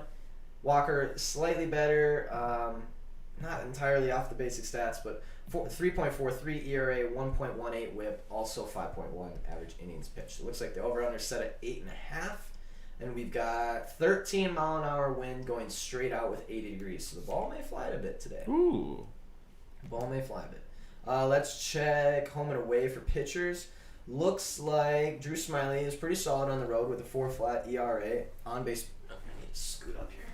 On base percentage of .330 and a whip of 1.43. His last 3, he's gone down a little bit. His ERA is actually better, but his on base percentage is up to a .360 and a 1.64. So he's definitely struggled. Taijuan Walker, home, very solid pitcher, 2.68 ERA. On base percentage goes down under 300 with a .288, whip of 1.07. However, Taijuan Walker's last 3 starts, he's up to a 12.5 ERA, an on-base percentage of .510, and a whip of 2.7. So what the hell happened, Walker? What were you doing these last couple games? Oh, you were letting up a lot of runs is what you were doing. In his last 2 games, he's given up, well, he only pitched for 1 out against Pittsburgh 2 games ago, where he gave up 4 hits and 5 earned runs, 4 walks, and then he immediately went to Toronto. Now, remember, Toronto's bats are incredible, so this might be a little bit of a padded stat. But he went 4 innings, 8 hits, 6 earned runs, only 1 strikeout, 2 walks, and 3 dingers against him. Yikes. So, what was a very solid pitcher putting up pretty solid numbers has now gone the complete opposite way. But he still is a solid pitcher. Don't get it wrong. 94 innings pitched. Still a solid pitcher. He has definitely struggled as of late, though. So maybe a little bit of regression or just losing some control. Smiley, on the other hand, let's see how his game log's looking. Pretty consistent. Pretty much goes 4 to 6 innings every time. Never gives up more than 3 earned runs. Walks a few people. Doesn't give up many dingers. Pretty solid pitcher. Came from the Giants. This is not a bad spot for Atlanta here. As an underdog. No. Let me check out the tickets real quick. Tickets and money real quick. Is 59% tickets on the Mets, 67% of money on the Mets. So just a slight stack on the Mets. I think I give the nod to Smiley just in his current form against Walker. Mm-hmm. Now Walker could go out there and be like, hey, I'm actually really good at this sport. I'm only going to give up 1 earned run across 6 innings. What's the Atlanta Braves team total over? It's got to be 4.5, right? 3.5 minus 130. Is that what I'm seeing on there? 3.5 minus 140 on DraftKings, 130 on I like this on BetUS. This is very nice. Yeah. At 3.5 minus 130 is very tempting. Tempting line. I don't know though. I like the game total under. Wow, okay. I'll tell you what, these guys, they've been in the middle of a little series here. Yep. Now I will say these numbers are a little different because the first 2 games were doubleheader and followed by the next 2. But so far it's gone 2-0, 0-1. Then they had a 12-5 game and then 1-2. Yeah. So they're not putting up a lot. I feel like if you're gonna look at that, the anomaly is the 12-5 game. And the Braves went in the first 4 innings 2-2-2-4. So unless they do that again, I don't see that going over the 8.5 mark. Not to mention, these teams. I mean, obviously the Mets favor the under with DeGrom on that team. Yeah. But still, they hit the under a lot. These games have been hitting the under almost every time. Citi Field is averaging there's only 6.2 per game in there. Obviously, again, DeGrom. Yep. But still, the over/under in Citi Field is 14.32, favoring the under. Yeah. Interesting. And just this series has been a bit of a low It score. has been a low. I remember this slugfest. series from a while ago too. It was. I mean, DeGrom was pitching in that series, but it was a low scoring. No one could put up runs in this series before.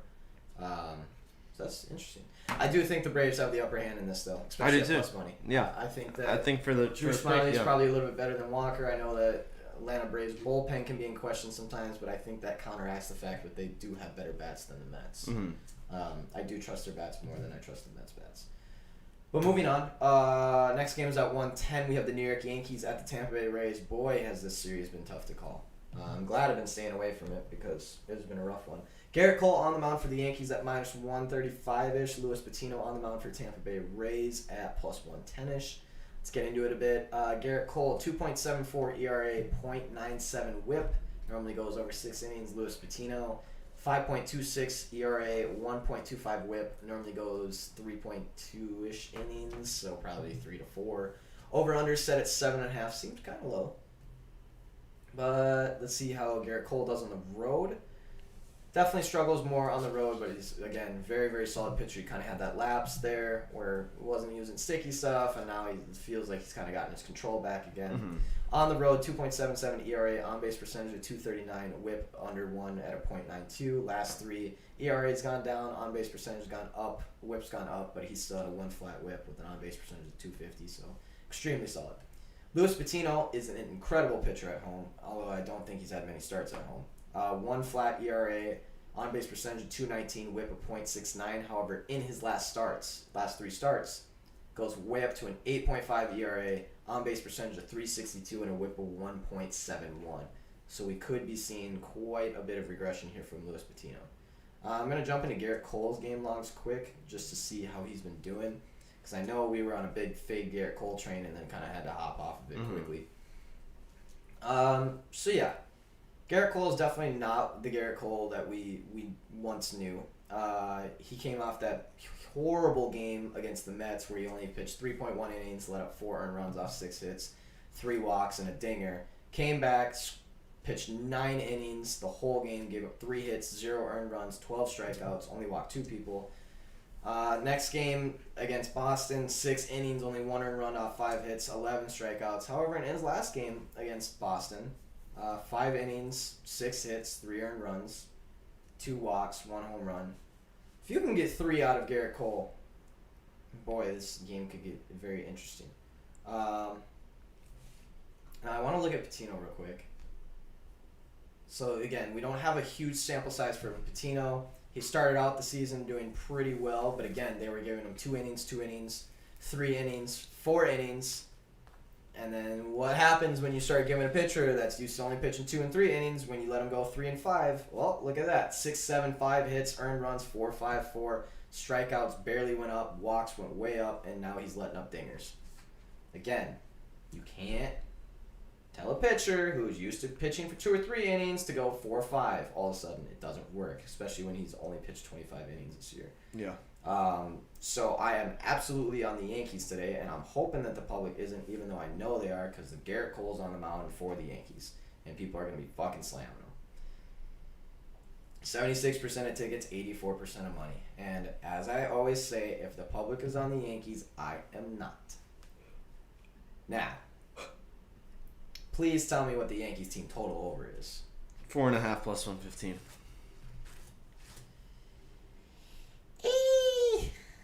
On BetUS, is it 3.5 minus 145? Yes. That 3.5 is calling me, but minus 145. Good God. They should be able to rip apart Patino. They really should. Now, I'll tell you what though.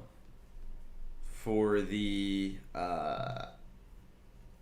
Rays team total over. BetUS sees 3.5 minus 110. DraftKings it is 3.5 plus 100. And they've hit over 3.5 in their last 5 out of the last 5. Wow. So I like that at even odds. Wait. No, they haven't. No, they haven't. Oh, maybe that's head to head. That might be headed. That's not. Nope.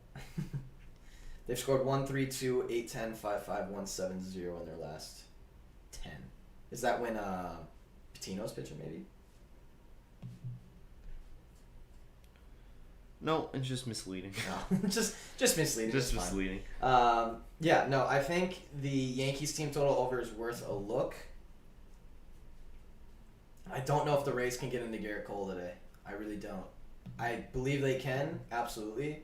But I don't know what to put my finger on Garrett Cole at this moment. I don't know if he's going to go out there and do Garrett Cole things, go 8 innings with like 1 earned run, or if we're going to see the Garrett Cole that's been coming out this season where he goes 4 innings and gives up 4 earned runs.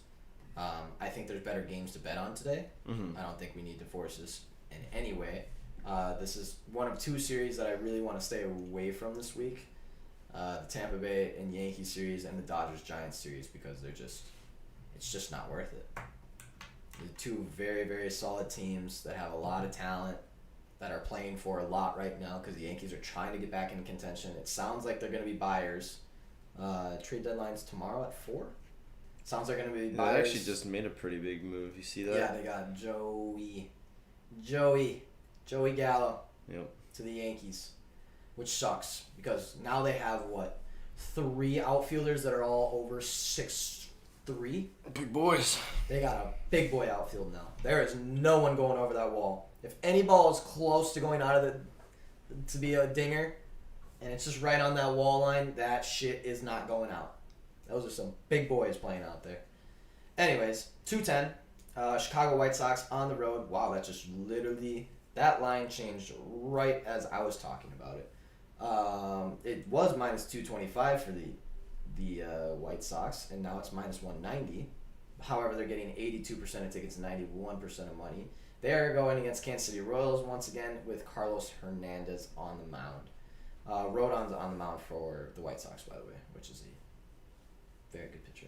2.24 ERA from Rodon, .92 WHIP, average innings pitched 6. Carlos Hernandez, 6.04 ERA, 1.66 WHIP, with 2 average innings pitched. Looks like the over/under is at 9.5, with the juice being on the under, so we could see a possible over here. However, this series has been under almost every single time. You talked about that yesterday. You nailed it. 95 degrees, 53% humidity with 9 degrees of wind going straight out. Let's see how our pitchers are doing home versus away.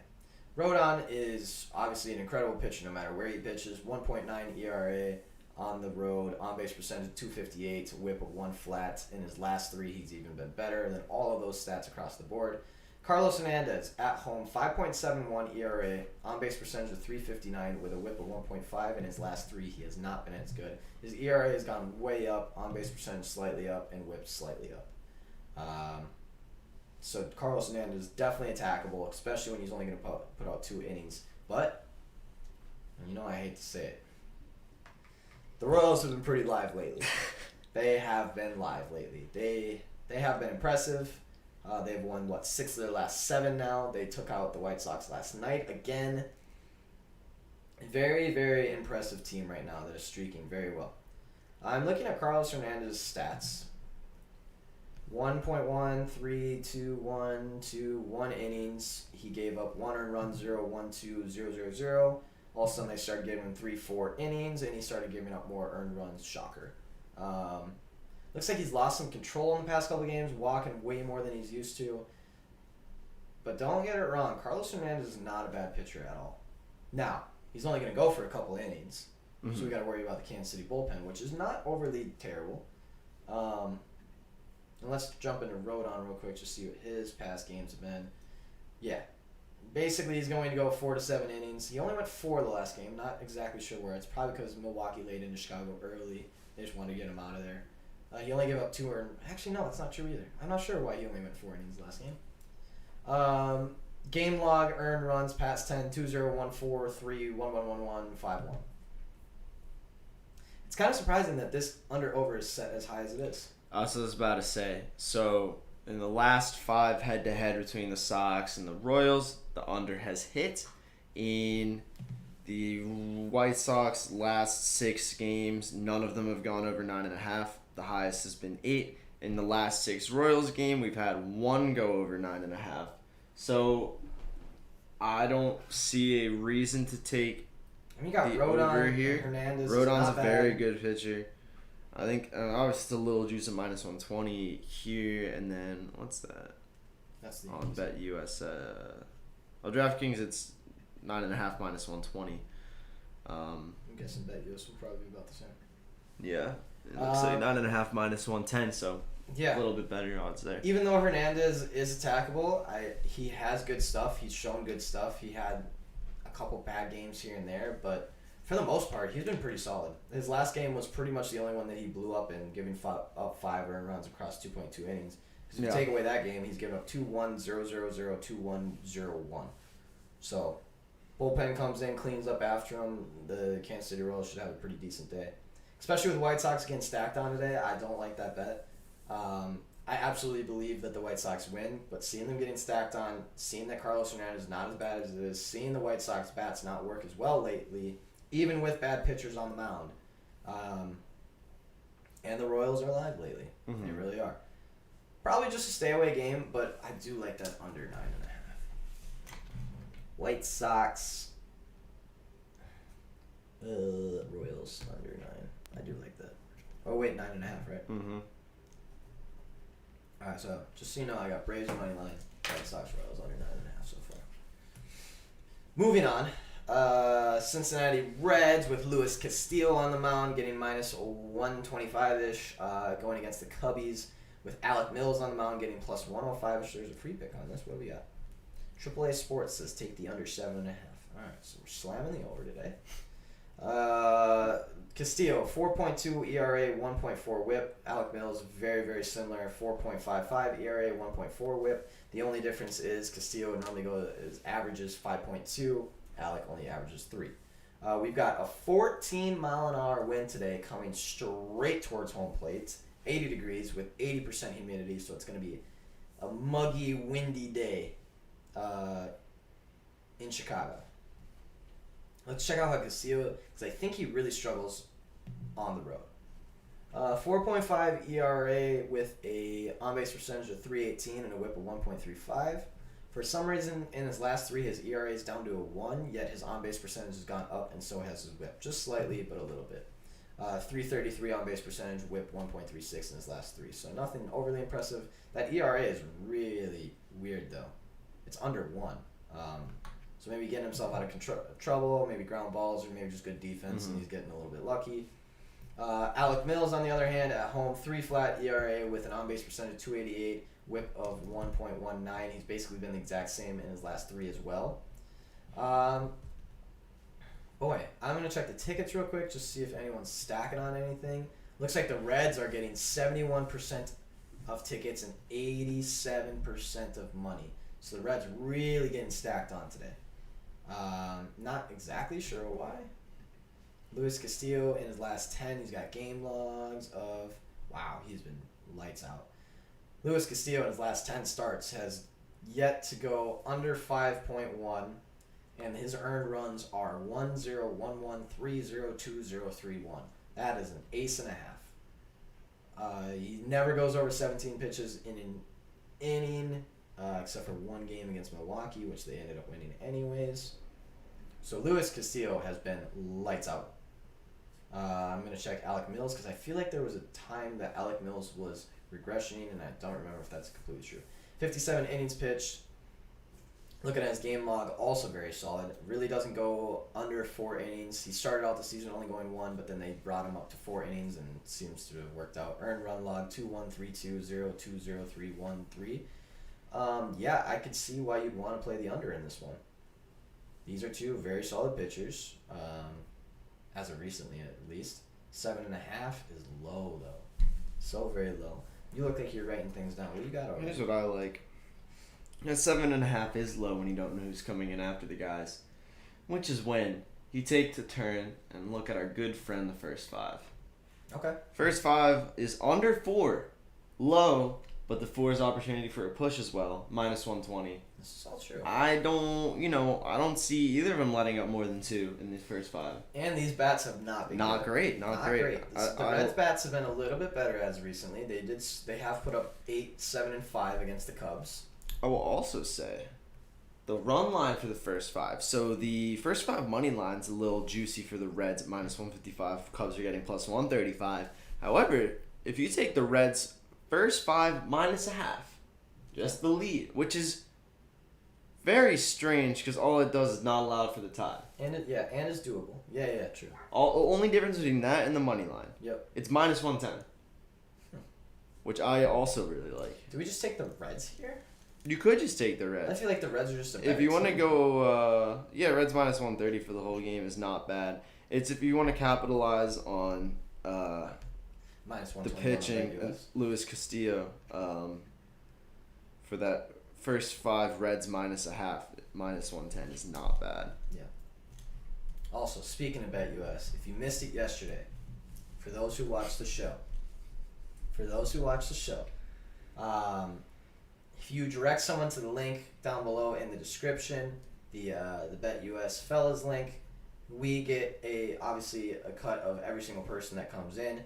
We will split half of that with whoever refers anyone. We'll just do it as like a referral program. We'll figure that all out. But if you get someone to sign up on our link on BetUS, we will give you half of our cut. Just something to kind of incentivize and get more people on this. I really do like BetUS. We had a little run-in with them earlier. We didn't like one of their rules. They did state the rules. It was a little thing. Got after them on Twitter, but we got it all figured out. I will say for BetUS though, the odds are better than just about anywhere I've ever a lot of the time. Almost consistently day in day out. And we were looking. Better. They have every single bet for the NBA draft. They have all of those NBA weird draft. ones. They've got a lot of weird bets which are nice, and their odds are good. That's almost where I go to make every single one of the parlays. The alt lines aren't good. I have to do that on Fox Bet, but for parlays and things, you should go to BetUS. Their odds are extremely, extremely, extremely good. They're almost always the best out of Fox, Draft, FanDuel. They just normally beat everyone. Anyways, and always shop your books. Always shop your books for the best odds. You should have 2 to 3 books if you're sports betting every day. Always shop your books. Anyways, moving on. I think I like the Reds there. I don't like the fact that they're getting stacked on. That does scare me. But I do like the Reds money line. I think they're in a better place though. I'm gonna put a little asterisk next to that one because there is a better place than that. Moving on. But those first 5s are interesting. 3:05 we have the second game of the Washington Nationals and Philadelphia Phillies. That one will probably be Vince Velasquez because Cam said that the Nationals just tweeted that Scherzer is starting in Game 1. So it'll be Scherzer versus Zach Wheeler, which makes sense why the over-under is 5. I'm not sure why the Nationals are getting plus 140 with Max Scherzer on the mound. True. So that should be something that you're looking at just for value-wise if you want to sprinkle on that. Early underdog. Phillies at home with Wheeler. I know, it is tough. But Scherzer, man. Alright, so then there's a big gap from 3:05 to 7:05. We have the Milwaukee Brewers at minus 200 with Freddie Peralta on the mound, going against our old friend Chad Kuhl at home for the Pittsburgh Pirates, getting plus 170-ish. There's a free pick on this. Sean Murphy says Pittsburgh plus 1.5 at plus 103. Alright, Sean, what do you know? Freddie Peralta, 2.29 ERA with a .89 whip. Very solid. Average is 5.1 innings. Chad Kuhl, on the other hand, 5.38 5.38 ERA with a 1.36 whip, 4.2 average innings. The over/under set at 8 with pick'em odds on both of them. Let's get into home versus away. Looks like Freddie Peralta on the road is still pretty solid. 2.88 ERA, on base percentage 281 with a whip of 1.16. In his last 3 starts, he has beaten all of those stats just a little bit, but is better with all 3 of them. Chad Kuhl, one of our favorite people to fade in the beginning of the season, has found his shit. He is much better than what he was before. At home, 2.36 ERA with an on-base percentage of 318 and a whip of 1.16. His last 3 starts, he's even been better than that across all 3 of those stats. Now, might be a little bit of rain today. Looks like 76 degrees, 94% humidity, so it's going to be muggy out there. And 10 miles an hour wind going straight out, but it could be raining. We could get a delay on this. We could, What are you thinking here? I want to jump into Chad Kuhl's game log. Yeah. Because I just want to see how he's been doing. He's a little sporadic, but pretty solid. He goes 4 to 6 innings almost every single time. Game log for earned runs 3-0, 1-3, 1-1, 5-2, 3-3. So he's probably good for probably 2, maybe 2, maybe 1. Sometimes goes out and just throws very well, but the Brewers, I would think he's good for 2. Gave up 2 home runs the last game, gave up 5 walks the game before that, so he still has a little bit of control problems, but he's definitely gotten better as the season's been going on. Freddie Peralta, on the other hand, pretty much lights out. 4 to 6 innings as well, or actually 4 to 7. Earned runs 0-3-2-2, 0-2-1-1-1-1. So maybe a little bit of regression in there, seeing that he was pitching a little bit better in the beginning of the season than he is now. What do you got for this? You got anything? A couple little things I like. By the way, Brewers getting 89% of tickets and 86% of money. Yeah, it's a little spooky. I do like the Brewers first 5 minus 1 and plus 100. Okay. And I think I also like the first 7 under. First 7 under? Yeah. Well, that's a new one. Here's why I'm thinking. All right. So 6.5 right now. Okay. That's minus 130. It's a little juicy. Yep. But rainy day. If we have if Peralta's in for 5, 6. let's say at least 6, maybe. At least 5. At least He's 5. good for at least 5. He averages 5.1, so he's good for at least 5. Okay. So okay. I don't see the Pirates scoring many runs on him through those innings. I wouldn't say more than 3. I think 3 would be generous. I would agree. And then the question is, okay, well then do you think the Brewers put up 4 on Chad Cool? I don't know. It depends when he comes out, because the bullpen's even worse than Chad Cool. Yeah, actually, Pittsburgh's bullpen is not terrible. Has it gotten better? It's definitely gotten better. Pittsburgh is an anomaly of a team because they have really good bats and a decent bullpen, yet they're sitting at 38 and 63. It really doesn't make sense why they are, and Tech talked about this the other day, too, with us. He's like, be careful about Pittsburgh because they're actually better. And he said the same thing about the Royals, too, and now the Royals just went on this crazy run. They're a better team. They're a disciplined strikeout team. Right. They're all of this stuff. We should actually look at Freddie Peralta's strikeouts. Because this is a very disciplined team that does not strike out. But they also don't score. They also don't They are score. the worst scoring team in the league. Yes. So they're averaging 3.7 runs a game. So for me to think that they'll score 4 runs in the first 7 on Freddie Peralta, that's why I like that under. Wow. Unless the Brewers just rip Chad Cole apart. I know. That's the only.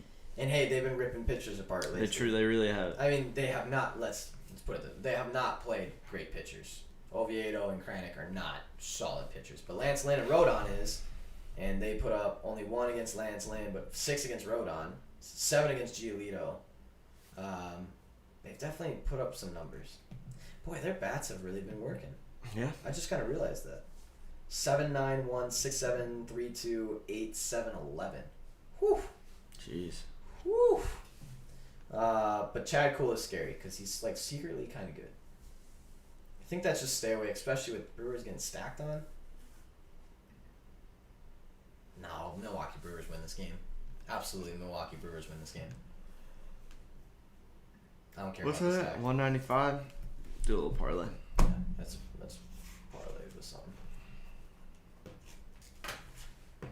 All right. Next game of the day we have. What do we have?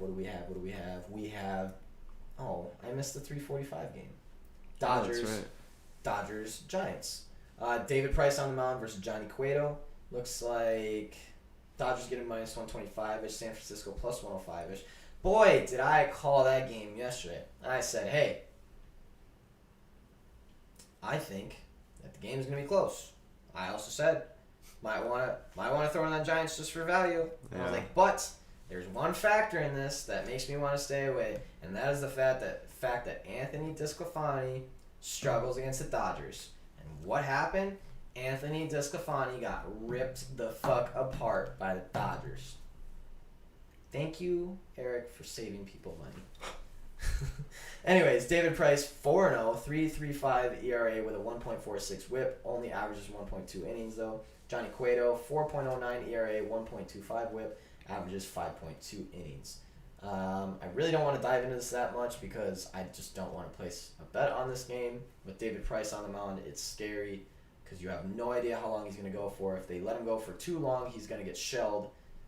Again, they keep giving him more and more. They give him 1 inning, 0.1, 0.2, and then 2, 3, 4, and then 5.2. So they're slowly breaking him into the starting role. Again, I'll say it again. I've said it multiple times. You can't do that. It has shown, statistically, that does not work very well. At least from what I've seen. Maybe there's a whole bunch of stats that say I'm completely wrong, but from what I've seen, from what I pull up in game log, anytime a pitcher keeps getting more and more innings, he keeps letting up more and more earned runs compounded because they're just not used to doing it. Johnny Cueto, decent pitcher, always good for about 3 runs. They keep him in there the whole time if he's getting ripped apart a little. They just expect him to go for 5, 6 innings, maybe 7 if he's doing really well. They know that he's going to give up a couple runs, but he is a solid pitcher. He's not going to get shelled around too bad.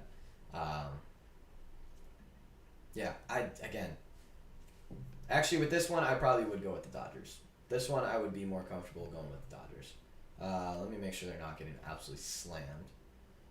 51% of tickets, 55% of money. So this one, I'm definitely more comfortable. This is probably one of my more favorite games of the series, especially looking at the Dodgers.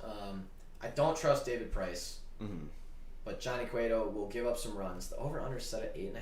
What are our team totals?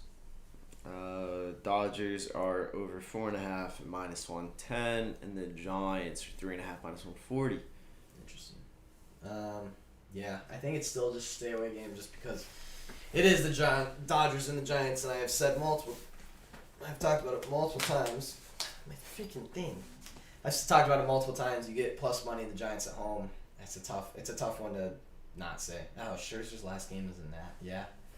Scherzer's gone. He's gonna be going. Dude, the Twins aren't gonna have anyone left on our damn team. Holy shit. Jose Barrios, Max Kepler, Byron Buxton, Josh Donaldson, his name has been thrown around. Good God. We are in trouble. Anyways, Hyun-Jin Ryu of the Buffalo Blue Jays on the road getting plus 110 is going against Eduardo Rodriguez and the Boston Red Sox at home. Now, I'm no expert here, but I'm pretty sure Eduardo Rodriguez is not very good. It looks like 68 degrees, so it's going to be a little cooler day, but 12 mile an hour is going, so it's a cold, windy day in Boston today. Looks like Ryu is getting 3.44 ERA with a 1.18 whip, 5.2 average innings. Eduardo Rodriguez, 5.23 ERA, 1.35 whip with a 5 average innings. Over-under set at 10.5. Wowzers. Let's see home and away for these pitchers. Looks like Ryu struggles a little bit more on the road at a 3.43 ERA, on-base percentage of 290, whip of 1.18. Actually, that's pretty much dead on with his season stats. Last three has struggled a little bit more with the ERA. Actually, the ERA has dropped, but the on-base percentage has gone up to 330, and the whip has gone up to a 135. Now, Eduardo Rodriguez is not as good of a pitcher, but is very solid at home. 5.28 ERA, on-base percentage goes down to 280, and a whip goes down to 1.14. Very solid. Last three, ERA has gone down, but on-base percentage over 300, and a whip up to about a 1.4. So these guys have been a little bit sporadic, it seems like. Eduardo Rodriguez definitely started out the season terrible. Gave up 6.3, 6.43 in his the last five, I should say. And then since then has gone 6.6, 5.5, and then one inning, giving up 2.0, 4.01. So maybe found a little bit of control. Maybe he's in a little bit of a groove. Definitely in form a bit. Ryu, on the other hand, looking at his game log, he is definitely susceptible to runs. He goes anywhere from 4 to 6. His game log and earned runs 3.0, 1.4, 4.1, 3.3, 6.2. Definitely able to give up some runs. This is an interesting line today, too. I'm not sure why they give Boston the upper hand. If anything, I would have put this at a pick'em or with the Blue Jays. All right, so this game is really all over the place. 55% of tickets on the Blue Jays, but 77% of money on Boston.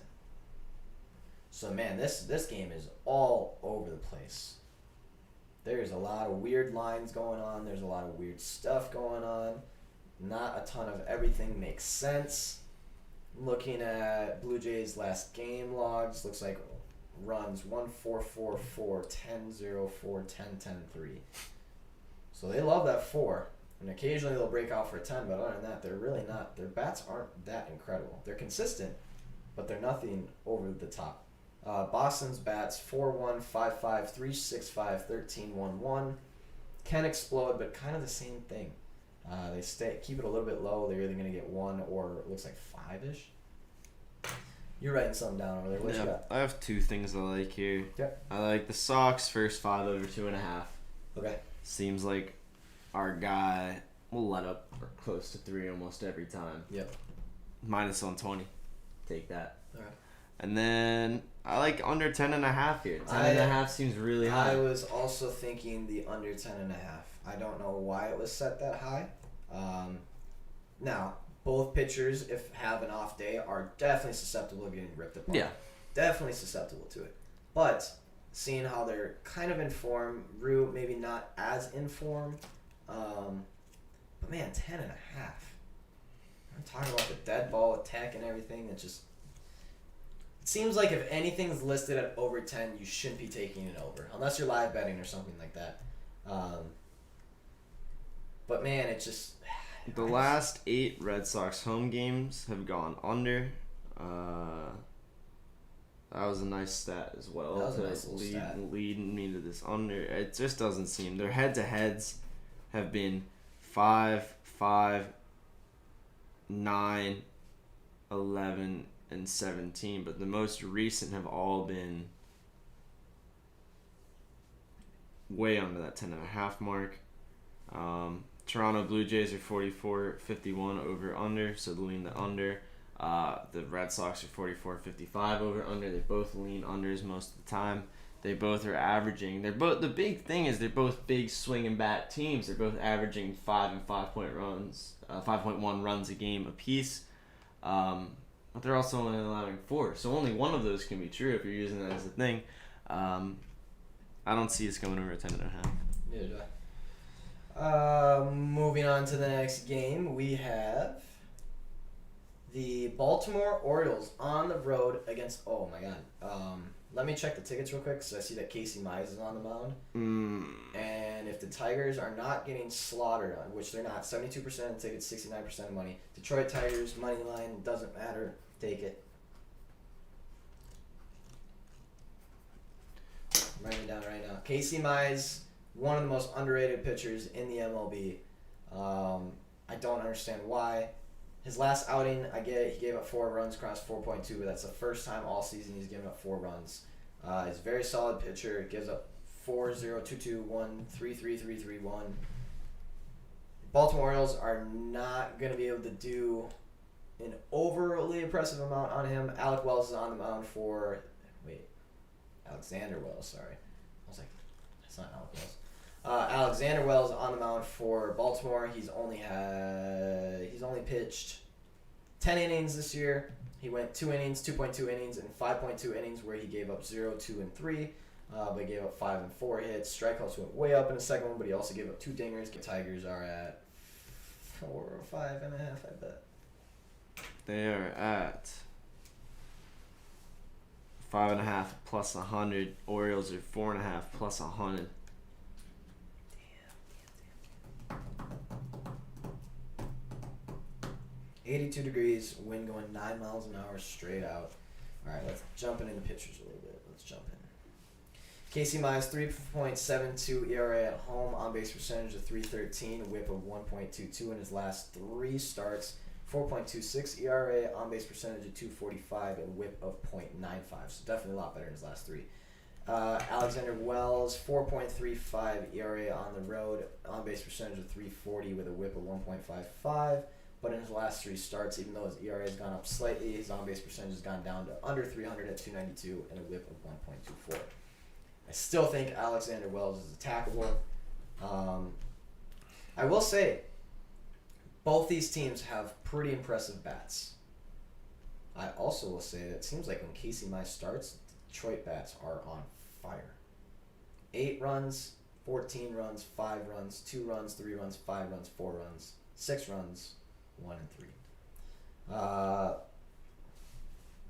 Also, Baltimore's bats have been on fire. Yeah. 8 runs, 3 runs, 5, 5, 6, 4, 6, 5, 8, 2. Holy shit. So they've gone over 4.5 in 8 of their last 10 games. That's pretty impressive. Now, they may run into something with Casey Mize here, considering that the one time they didn't go over 4.5 was against Alcantara, which is probably the best pitcher they have faced in this lineup. The other one was against Wacha and Duffy. I still think Detroit money line is the thing to go here. Detroit Brewers. That could be a nice one. Or, Detroit Brewers could be a nice one. I think Detroit Brewers. I want to take a team total over on this because I do think that Casey Mize is susceptible to getting hit on a little bit. I think Alexander Wells will get probably shelled here. But I was hoping the Baltimore Orioles would be at over 3.5, not over 4.5. If it was over 3.5, I would have laid it. Here, I got something with your 3. Okay. Your Tigers raised to 3, baby. It's an all-out sprint to 3. It's at minus 120. That's not bad. You like your Tigers first 5 stuff too. You've been they go quick. They go quick. What's their team total over in the first 5? 3.5? First 5 team total over. Now you're speaking my language. 2.5 minus 130. That's not bad. Not bad either. The Orioles' first 5 is 2.5 plus 120. If you think they can put up 3, that's nice plus odds on that. Hey, don't sleep on the Baltimore Orioles. No, the bats have been working. I think their bats could come alive today. I don't. Now it's Casey Mize, and I'm a big fan of Casey Mize, but it could happen. Ooh, I see 2 pitchers that I love to attack in the next game. Kyle Freeland on the mound for the Colorado Rockies at plus 233-ish, going against San Diego Padres and Joe Musgrove on the mound at minus 260-ish. Wowzers. Is Kyle Freeland starting? Do you have him as a starting pitcher? Yes. Okay. Because I have him, but his stats aren't up for some reason. Joe Musgrove. If you missed it the last time, I did say Joe Musgrove is probably regressioning. Earlier on he was giving up 2-1, 3-3, 2-1, and then in his last 10 his earned run log 2-4, 1-5-5, 1-0-0-3-3. Definitely susceptible to getting hit. Remember, he came from the Pirates, so he knows how to get shelled. Kyle Freeland on the other hand, 55 innings pitched this year. His last outing he did very well against the Dodgers.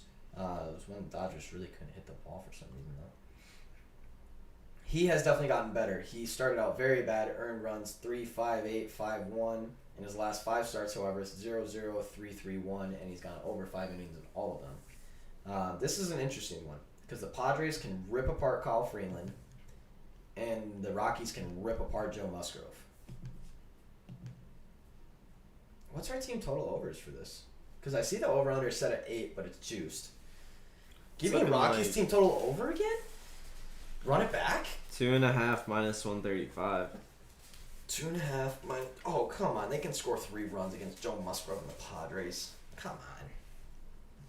They just lit up the Angels 2 days in a row. Yeah. They've gone over 3.5. 1, 2, 3, 4, 5, 6 times in their last 10. Padres have given up over 3.5 in 1, 2, 3,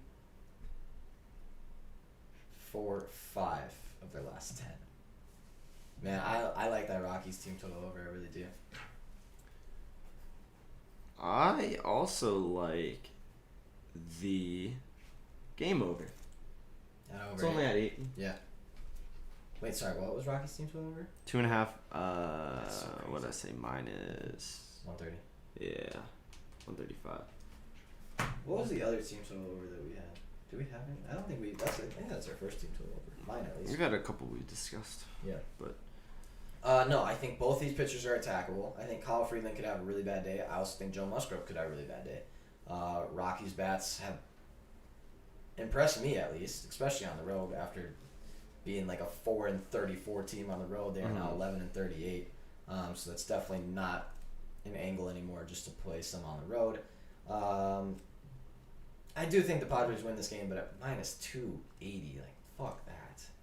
No way I'm laying the Padres on that. Especially not with Colorado being one of those teams that just seem to screw everyone up. Dodgers only scoring 1 run against them, losing to the Rockies. Like, it's just a weird team. Rockies' first 5 has to be crazy low. Oh, yeah, what is the Rockies' first 5? Oh, yeah. It's got to be over 1.5. It's got to be like a half. Yeah, let's see. It's 1.5 plus 110. Give me that. Give me that Rockies 1.5. That was an awesome bet yesterday. To see a 2-run dinger in the top of the first, it was like, well, that was a fun bet. Yeah. First 5 TT over 1.5 at plus money too. Oh. If you want to be a wild card, I have quite a good wild card bet for you. Yeah, what do you got? Actually, I might actually take this.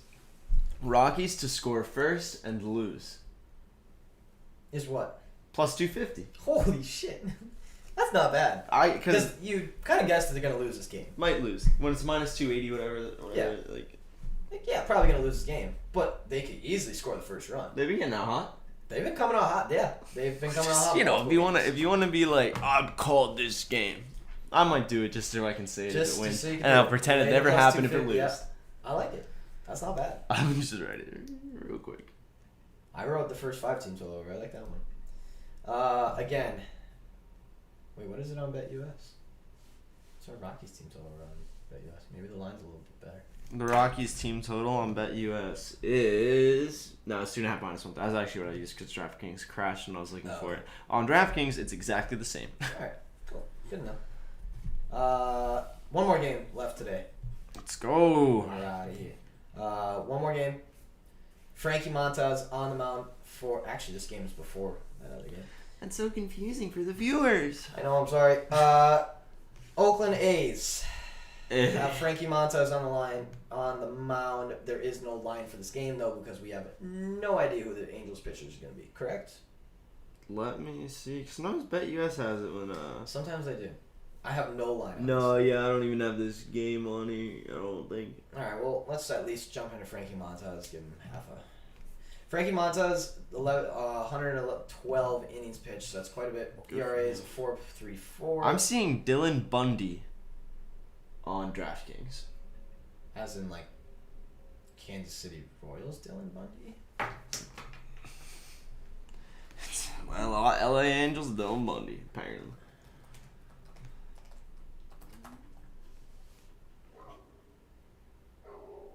Dogs are wilding out there. Yeah, they really are. No, he is an Angels pitcher. Why did I think so? Anyways, Dylan Bundy, if it is him, 6.69 ERA Nice. with a 1.41, 70 innings pitched. He's 1-7. So if this is Dylan Bundy, I would go the Frankie Montas route and the Oakland A's. Yes. Frankie Montas, once I get his stats to load up here.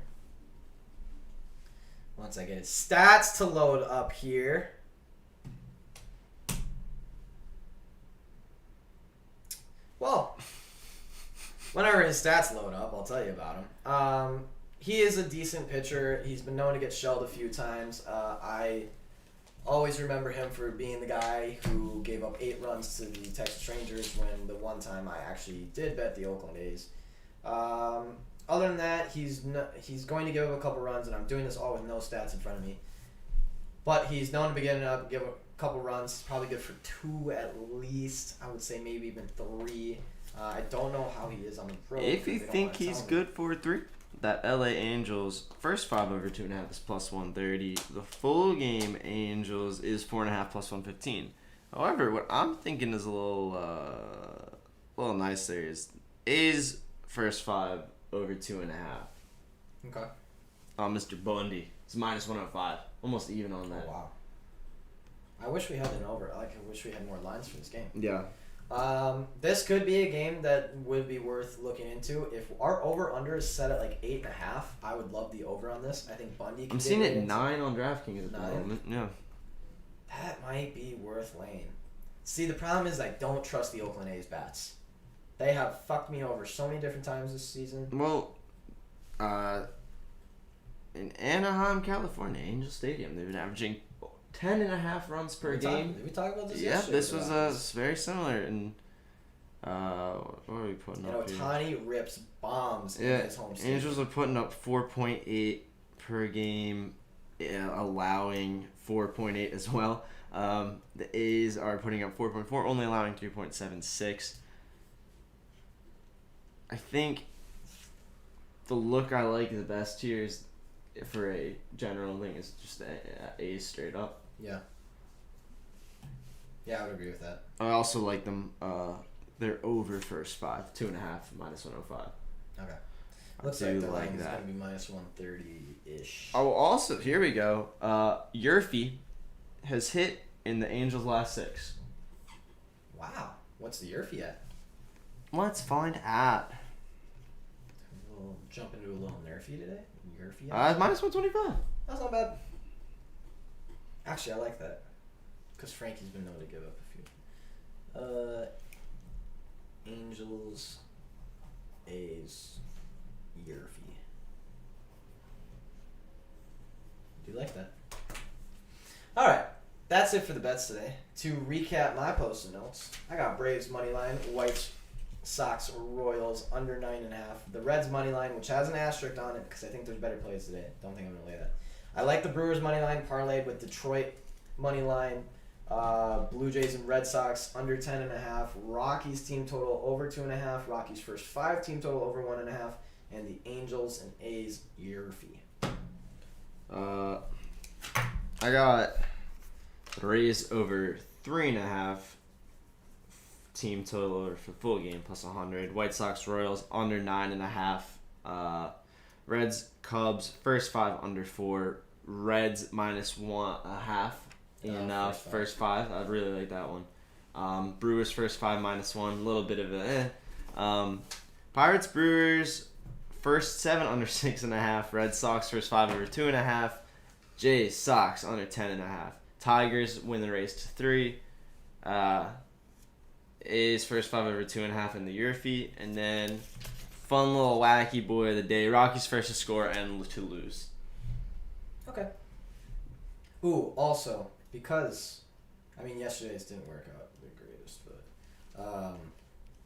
because I like these plus 3.5 parlay things, they are pretty fun to do.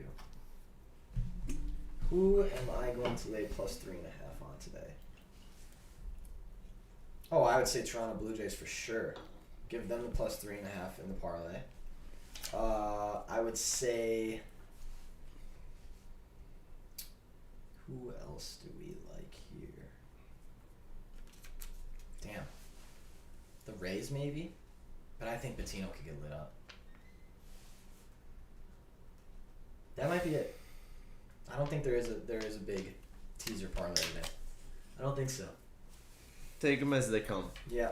And just no forcing. No forcing. You don't have to. No. Anyways, that's it for bets today. It is 12:20. We're gonna get out of here.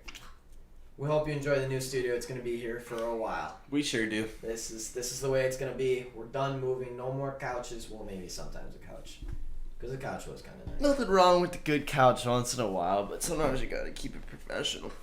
This will be my last show in this chair for a couple weeks. I have one more set of traveling to do for the summer, and then I am done. And then I'm here every single day. Forever. For the rest of the football season. The rest of his life. So yes, this will be my last day in the studio, which sucks because I like the studio a lot. But I will make it on tomorrow. You'll see my head big, puffy. Yeah, we'll see how that looks. Should be fine. I'm not in the middle of buttfuck nowhere yet. And then next week I will not be here. Sean will be. Fellas, here I'm gonna have to ask for some help. Sean will be lone wolf in it next week. Yeah, I have some guest stars. Yeah, so I'm definitely gonna see. I don't know who here is familiar with our one and only Coach Vince, but definitely gonna see if the man can hop on, give us some lax knowledge and just general charm. I'm sure our boy Braxton will. Yeah, I would love to get a suck on. Ooh, and and then maybe we get maybe some wild cards. Yeah. Yeah. If there is any fun activities you want to do, I feel like I'm ready to get weird with it next week. Like, we got 2 hours to fill, and I'm gonna be sitting here at this big old table. Like, let's get weird with it, fella. Like, tell me what you want to see. Yeah, I agree. We can do some fun stuff. But we're out of here. Maybe we'll do more live T-shirts, live Fiverr calls. That was pretty fun. That was fun. So that kind of thing. I would love to do some stuff like that. So if we're down for that, let the boy know. Let the boy know. All right, we're out of here. 12:20 on this beautiful Thursday afternoon. Gorgeous. We already have 2 baseball games started. Go watch some sports. Go enjoy it. Go check out the Olympics today too. True. There's some good the Olympic Games. I think there's good events on. I'm glad I watched that swim last night. That was really fun to watch. Yeah. Enjoy the day. Stephanie, keep live betting the shit out of everything. Keep posting all your winners. I love it. Keep doing it. They're crazy. Everyone post your winners. Don't listen to the people who get mad when you post your winners just because they're jealous. And they're haters. Post their Let the haters be your motivators. Or is that one of the things? Yeah. Yeah. Anyways, win some money today, fellas. We'll be back on 10 a.m. sharp tomorrow in the studio. Well, one of us will be, but we'll see you later. Win some money. I get the whole thing, bro. I don't even know what I'm gonna do. We out of here. Have a good one, fellas. Hold on, I'm still getting used to it. But Oh, now I have a good one, fellas. But pretend that was smooth. Don't tell anyone.